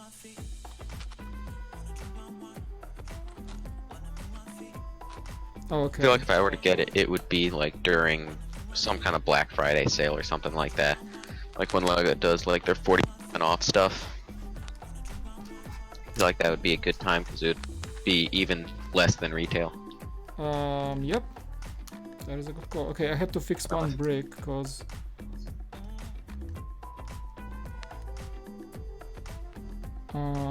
okay, so it doesn't, hold on, I just have to figure it out, because I have this chunk and I think it just, they told me to, it doesn't stud in or anything. Okay, so I have to hold it like that and just connect with a oh, okay, sorry guys, I was confused for a second. Oh, so that's how you do it. Okay, so yeah, one chunk was floating in the air, and then I had to like put a brick on it, so make sure it's connected. Okay, I think I got it. Oh my god, this doesn't seem, I hope they're gonna reinforce it in a second, because it's falling apart in my hands. Oh no. I hope I didn't mess anything at this point, because it seems there's like, this chunk is held by one stud. See? It's just one stud. No. No, I think I'm correct. I think the worst part of building a Lego set is when you get to the end of the bag and then there's like a piece left that you know is way too big. I had this moment like 15 minutes ago. There was a piece left and I was like, oh, it's not. But I think I got it pretty fast. Okay. Daniel Rain wants to know if you'll be streaming more now that the virus is around. Daniel, I'm trying to. You know, my only limitations, because I love to stream. It's super. Like, I have my own studio. It's cool. I can stream as much as I want. But I do work from home, and I am a full-time editor for another company. So I don't do YouTube full-time. So my normal day is like, you know, start the day at 9 a.m. At my computer, do the projects. I have remote working platforms and everything. So I do that. So I can't, as much as I would love to stream during the day, I just can't because it's my work time. But yeah, on the weekends, I try to squeeze a stream on a weekend, like now. This is the stream on Saturday. Probably we're gonna finish this set tomorrow on Sunday. So I try to at least make sure there is a stream on the weekend. Personally, I would love to have like a Monday stream or a Tuesday stream, because I know a lot of people are also willing to watch on a decent hour on a Monday. But in my case, I would have to start the soonest like 5 or 6 p.m. California time, which means, you know, 8 p.m. New York time, East Coast, and middle of the night Europe. So a lot of people would like told me that they just don't have time to watch that time. So if I can start a stream on a weekend and do like a, right now Saturday 1 p.m. or like 2 p.m. I think I did 2 p.m. or 1, I don't know. It's still like easy for people from other places to join. So that's my schedule. So as much as I would like to stream more, I can't at this point. But I still make videos during the week. I work on my videos every evening, basically. So thanks for asking. So here's an interesting question. With your work, do you feel like you're doing more work or less work now that you're working from home, or the same amount? You know what? We have our oh, snap, sorry. Right now, because I'm in a video team of a company, and we do like sports stuff, because we do prescription eyewear for sports, and a lot of the events that we were about to film, like, you know, a team of baseball players or a team of tennis players wearing glasses for our showcase, we had to cancel all those shoots. So for right now, I'm just going through a lot of older projects to finish them off, but it's kind of weird because we don't get new content to edit as much. Yeah, I know. So it's tough, like in this industry, you know, because there's everything outside is cancelled. It's pretty much illegal to get together with like sports people and film stuff. It's gonna be illegal in California. So yeah, I have some also, work, but not as much as I used to have. Also, I think I don't remember what I was watching, but I was watching something where they were talking about, you know, if they were wondering if Beyond the Brick would be affected at all by the fact that, Beyond the Brick would be affected at all by the fact that, you know, LEGO conventions might become canceled. They're getting and, you know, affected right now as we speak, actually. I know. I think they've said they're trying to upload more often so that they can kind of recoup. Beyond the Brick, like the way we had a workflow is that they would go to a convention, or like in my example, I went to BrickCon Seattle and I made like 20 videos for them. And I sent those videos, like edited them over a week and sent them over, and those videos were being posted over like a month, because they would pick and choose, like see what's interesting and like jump over, and you know, you would see a BrickCon Seattle video like 3 months after the actual event, because that's how we batch the videos. And now, you know, they're going through their batches that they made over the conventions before the lockdowns. So they have some probably stock of videos to schedule every day, but as I said in the last post on YouTube, they would have to do it every second day because they can't go places and they can't go film their usual content. I think we're gonna try to step in, like me, Matt, Boone, whoever is contributing to the team of Beyond the Brick. I think we're gonna try to like find time to make more reviews for them, or like some extra content that I can maybe think of or other people can think of. And try to help them out, just giving them content in the time when they can travel. Yeah, but they will be affected. I'm hoping it's gonna be sooner. It's gonna be over sooner than later, because yeah, Beyond the Brick, the core content is showing people's stuff on conventions, and it's always been like this. So yeah, they will feel that travel ban. Even I have tickets booked to Chicago, to Brickworld. We have everything booked. It was me, Boone, John and Joshua going to Chicago. We have Airbnb rented, everything is set in place. But if they cancel the Brickworld, we won't go, right?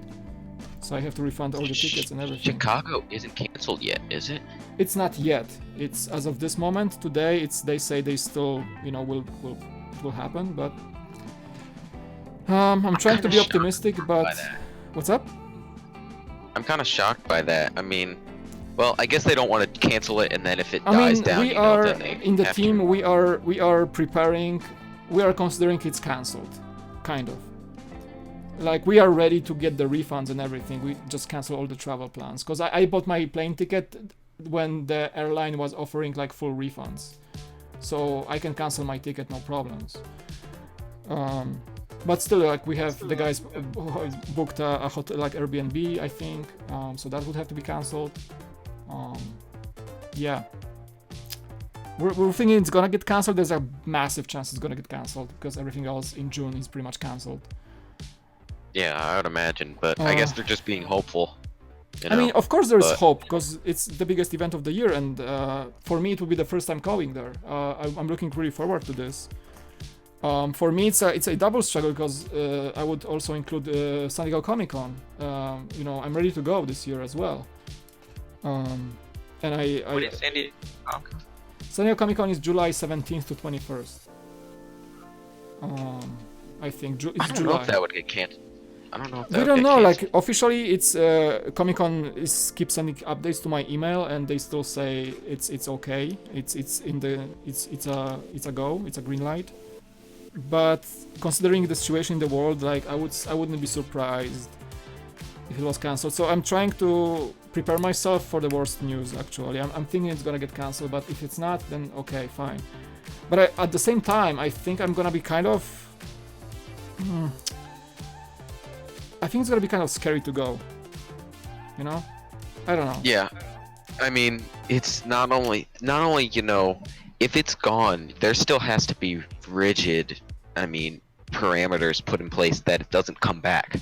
Because you know, Exactly. if someone who has been staying in their house, you know, eating up their, you know, military reserve and stuff like that, you know, hiding in their bunker, and then, you know, after this is done, you know, they go out the week after they announce, you know, and there's the last zero more cases confirmed today, and they go out that day, Yeah. they can still catch it because there's problem still is- people with having it that are having it. Exactly. The problem is like I don't want to talk too much about this disease, but like the thing about the COVID is that we don't know how resilient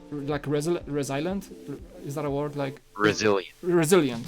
thank you, resilient the whole virus is, and like can it hibernate, can it like stay dormant, like people will like beat the epidemic and then it's gonna wake up again and like get a second season coming, you know. It's a lot of unknowns at this point, so that's what I'm afraid of the most. I don't want to like stay in I feel shelter like all these months and then they say, okay, it's good to go now, and I go out and I get it and I get sick real fast after staying at home for like, you know, 6 months. I feel like people aren't gonna feel safe until this time next year, Exactly, when we've that's what gone we through a talked- whole season. Yeah, that's what we talked earlier on the stream about, that like, as I said, I think people will not feel safe until there's like a solid vaccine and drug in place that you can actually shield yourself from the disease. You can get it and you won't actually be at risk at all. So Yeah. Yeah. I'm just looking. I see some Discord notifications. Still, like, again, if anybody wants to join and have some chat on the live chat with us, I'm gonna repost the link to Discord. Ben Stover says in the chat, he says, interviewing mock builders per live stream might be an option for Beyond the Break for now. I proposed that to Joshua a few days ago. That's what we're kind of doing, like Boone. Yeah, I was gonna say Langston. Boone does that with exactly. Creator Spotlight. Exactly. So he has a creator spotlight. Boone is, if you don't know, Boone Langston is actually a contestant on Lego Masters, and he's a Beyond the Brick team member. And he does that. He does AFOLs every week on his live stream on his own channel. And we just introduced the Tuesday streams from Beyond the Brick, where I think Joshua wants to have guests on. The test run was like last Tuesday, and it was me, Andre, one of the AFOLs, and Bricks O'Brien from Bricks O'Brien was there too. And I think the next week they will have to try to get some people on that are actual, maybe even Lego designers. They have some contacts. So for sure, every week there's gonna be somebody joining the stream. So that's pretty awesome. So it's kind of gonna happen. Then Daniel Rains says that you're the person he aspires to be. You're so positive and are always making him smile. Oh, thank you, Daniel. I appreciate it. Well, I try to be positive in these dark times, you know. I feel like that's all you can do. Yeah, that's why I'm trying not to be too negative about the whole situation. I've gotten to the point where, you know, I just can't watch the news. It just causes more, you know, trauma than it does. Yeah, I think like the last thing that people need from a channel like myself, from a creator like me, is to talk about the virus all the time. I think that that I should not be doing this kind of in that way. I should not be talking about the virus more, because people tune into channels like my to just have positive vibes, right? And it's all like that. And if I talk about the virus, or like try to get views from like Corona this, Corona that, I wouldn't feel like genuine to myself doing this. So I try to avoid it. Of course, you know, you have to address the situation and so on, but like I don't want to be fully on it like some YouTubers. Well, that's why I think YouTube was, I think, demonetizing certain videos that talked about it, just because they were kind of capitalizing and spreading fake stuff and capitalizing on the fact that this is happening. Just all. I mean, how can this be happening and someone thinks, you know, just sees dollar signs in it? But True that. I guess some people are like that.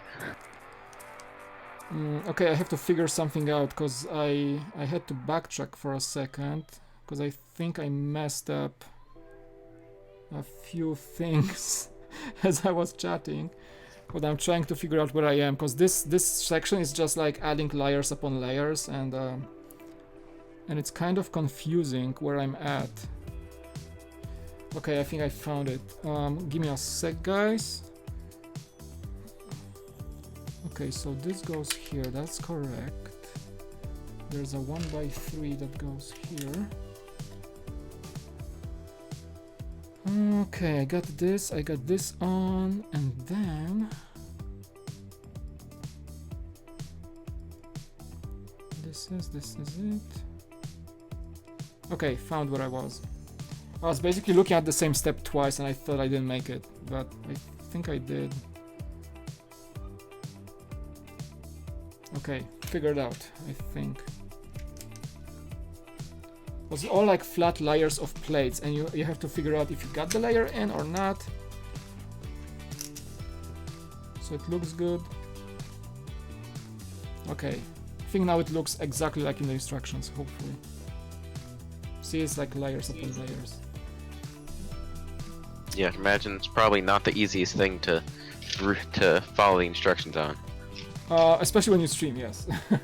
Yeah. Rafi, welcome. Thanks for being here. Appreciate it. Ben Stover says he thinks Lego conventions will be the last things to get going again. They have limited economic impact and could spread the virus massively. I think is also very true. That is a good point, Ben. That is a good point. Yeah, if you look at Lego conventions, they basically under a category of like fun events. That's it. They don't bring much to the economy, if you're honest with it. They only serve a certain group of people who are just like interested in that type of thing. You know, Lego is a very well-known brand, but at the same time, the AFOL community is, if you look at it from the general perspective, AFOL community is a very niche community overall. Yeah. So yeah, that's a good point, that Lego conventions might just be banned, sort of, to maybe. We don't know how it's gonna look like, right? Governments may say, okay, we're getting back to the normal life, but like at first we're opening like half of the restaurants, and then we're opening, I don't know, like 2 theaters out of 10, right? And then we're opening this and that, and like public events that are not like massive concerts, maybe they will be like opened last. You don't know. But I think it also needs to be government controlled. I feel like, because I feel like if you just say, you know, we're opening everything back up, you know, still be cautious, people aren't going to be cautious.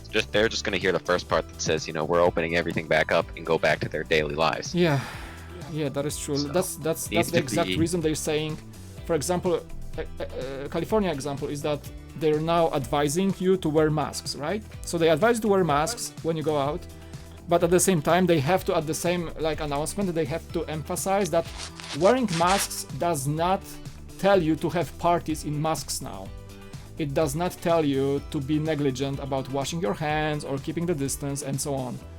It's an extra addition. So if you feel you wear the mask now because we said so, doesn't mean that you can just go out and have a picnic right now. So Yeah, they it have to doesn't like make you invincible. exactly. They have to tell people like, okay, there's a new guideline, but it doesn't cancel the previous guidelines. Get it? I think that's what they're trying to do, is to make sure that people don't feel like, oh, we're safe now, cool, mask, fine, I can have mask and just go places, fine, cool. No, it's not. Sarah Starbrick says it's almost 2 a.m. there in Europe, so they're going to bed. They said bye and thanks for the live stream. Thank you, Sarah, for joining, and good luck with your channel. I hope it's gonna grow. You can always come here and ask if you need any advice or anything like that. Sarah is a new member to the community. I know she just started channel a few days ago. So I always encourage people to support creators like this, because the beginnings are the most, you know, difficult and the most prone time of period of time to quit, because you can start and you see like nobody's watching and then you quit. So don't do it. Just keep going. I would say thanks for reading the chat. Appreciate it. Yeah.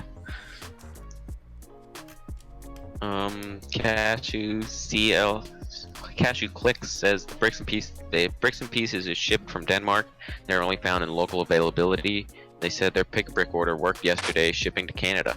Interesting. So I guess Lego's still doing that. So I guess Kind you're of surprised, yeah. because Seems like they say it's hand picked. So yeah, seems like your mileage may vary, like depending on what you order, maybe where from and stuff like that. So nobody really knows how it works for them, but well, Lego is not a stupid company. I think they try to find the best possible solution with those limitations they have right now. Almost there with bug number 5, by the way. See, like, this is just stacking.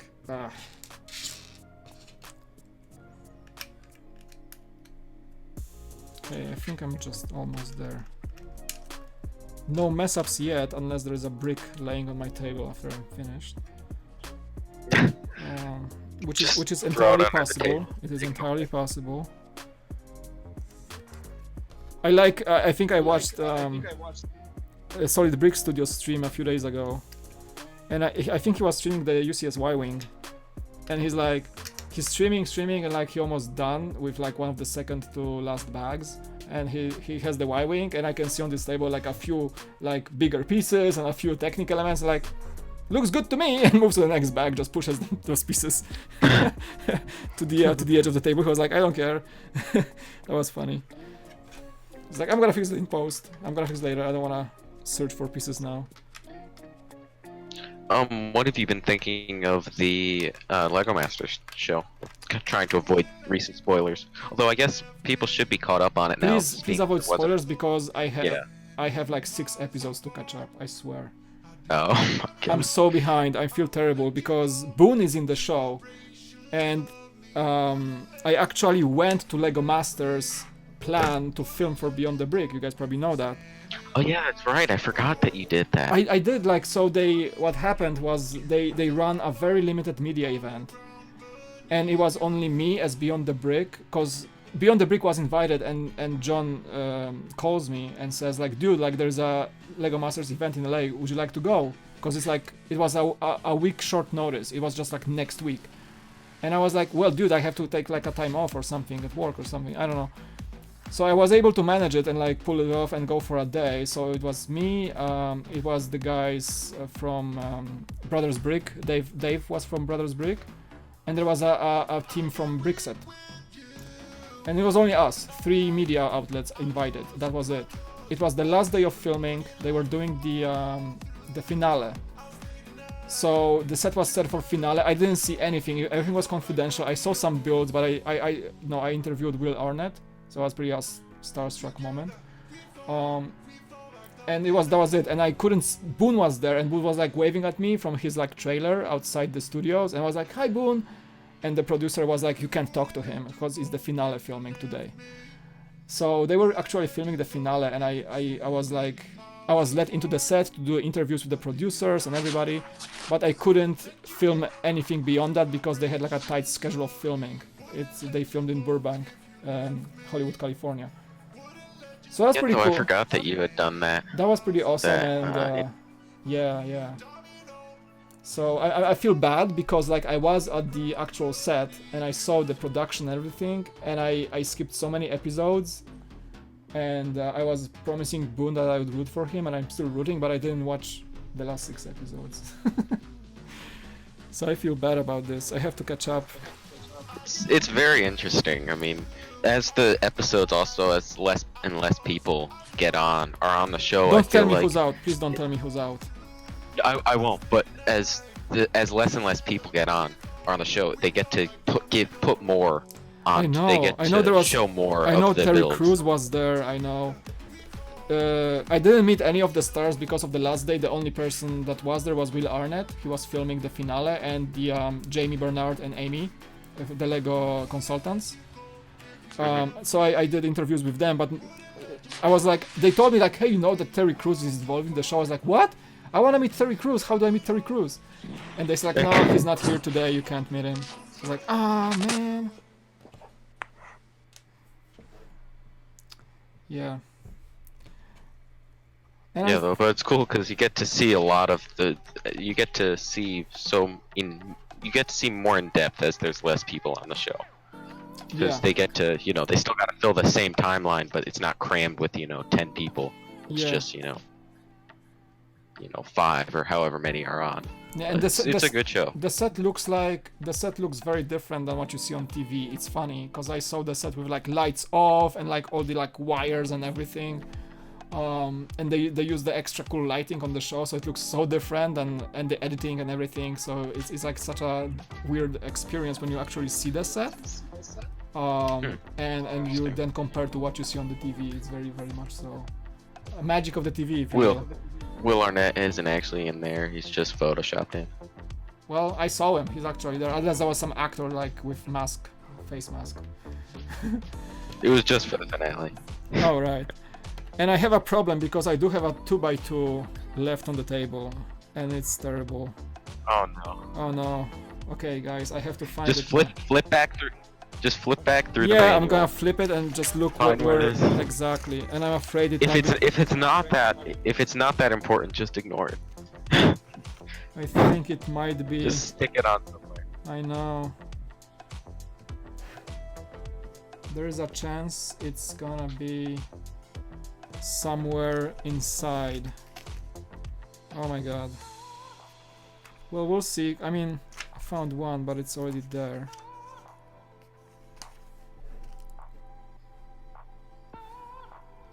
Let's see. I'm gonna give myself like 3 minutes to find it. If I don't, I'm gonna move on.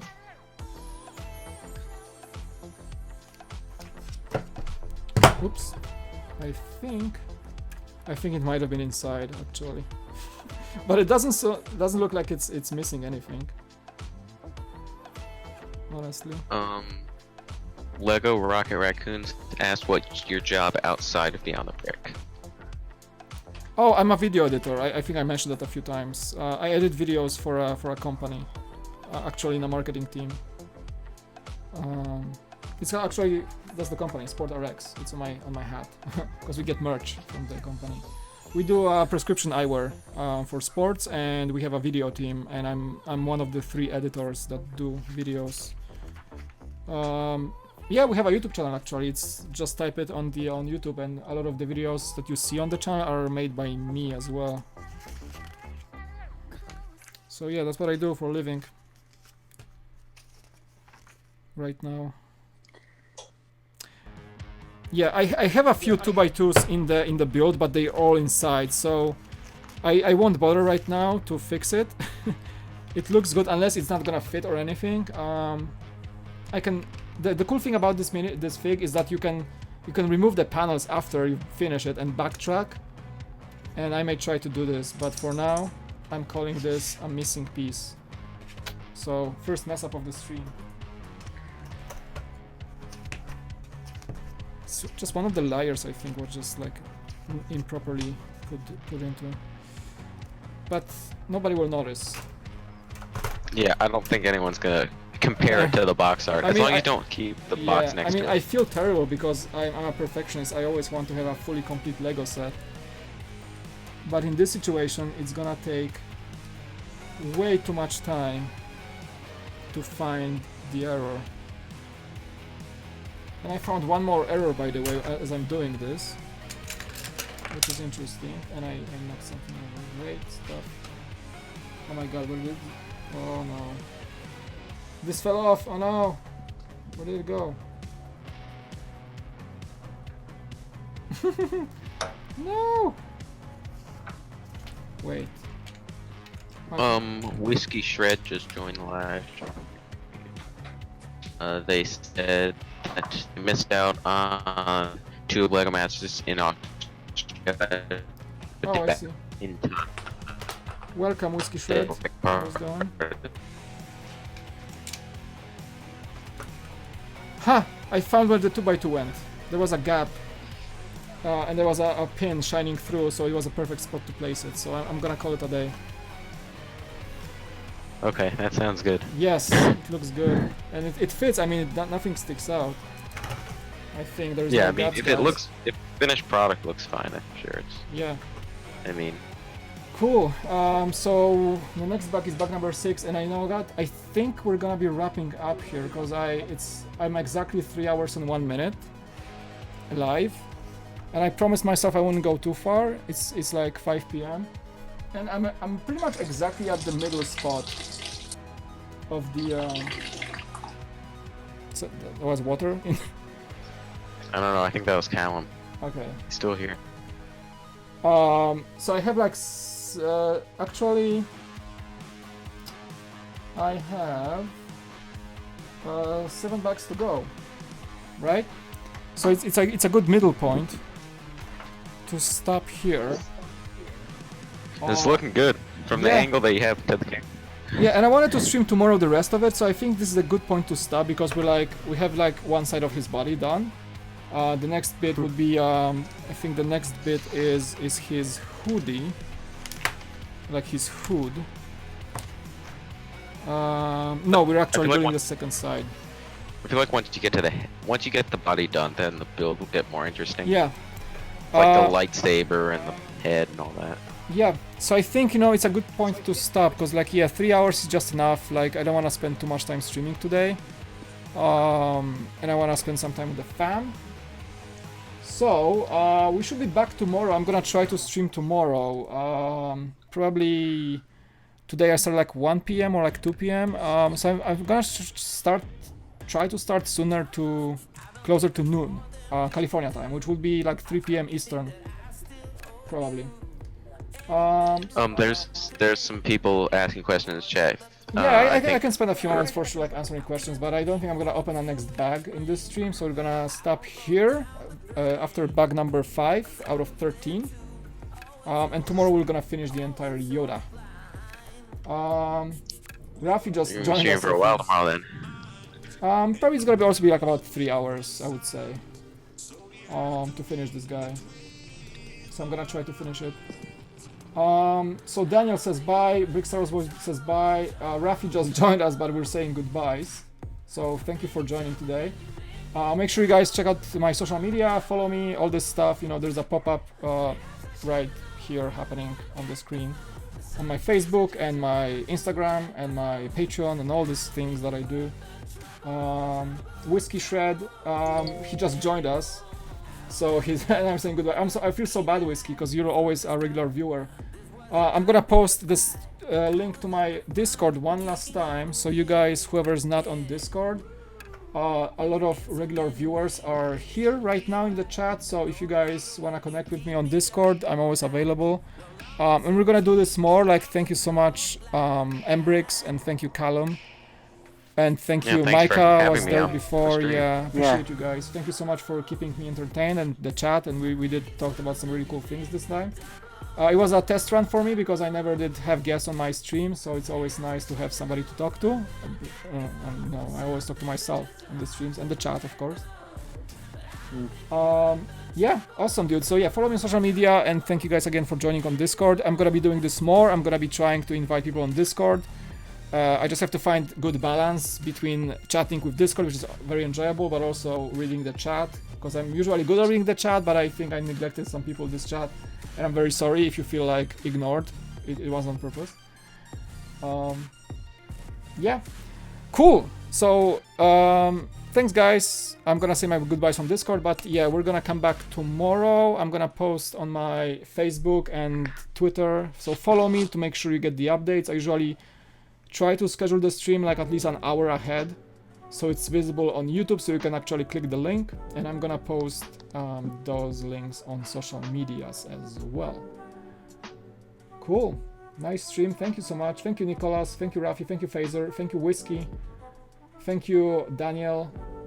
Thank you, Big Star Wars Watch Harrison. Ben, for a lot of good questions and discussion in the chat. Appreciate it. You did post a lot. All right. Peace out, guys. I'm gonna switch to my bye-bye screen, and we're gonna see each other tomorrow. Decapitated Yoda. Yes, exactly. There is a beheaded Yoda.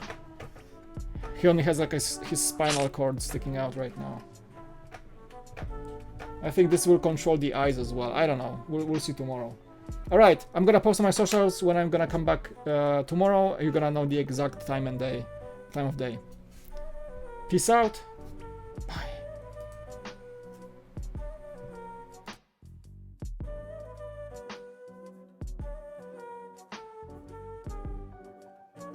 Okay. That was a lot of fun. Thanks for having me. Yeah.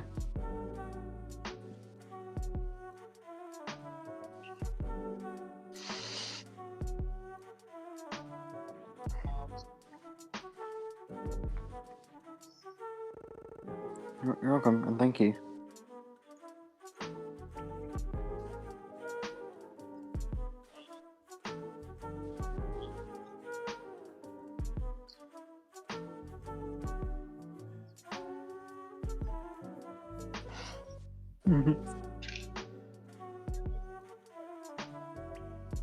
Yeah.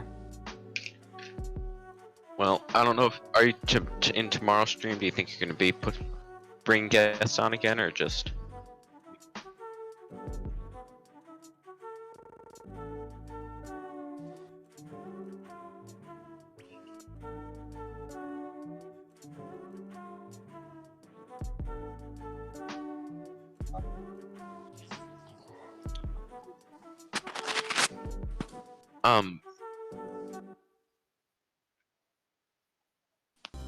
Yeah, if you would have me again, I mean, I could help more with reading the chat, because I know it's kind of hard.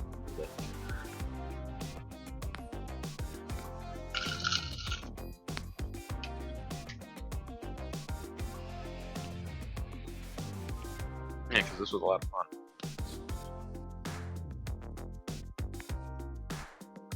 Yeah, definitely.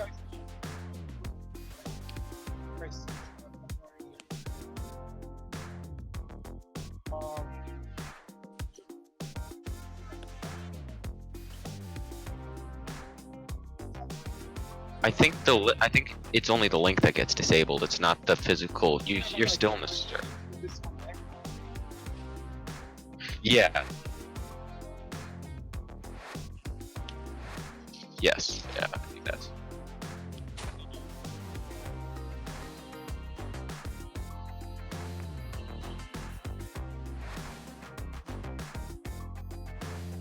Nice.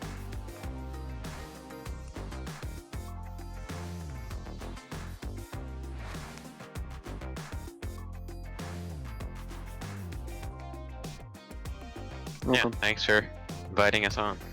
Yeah. Bye.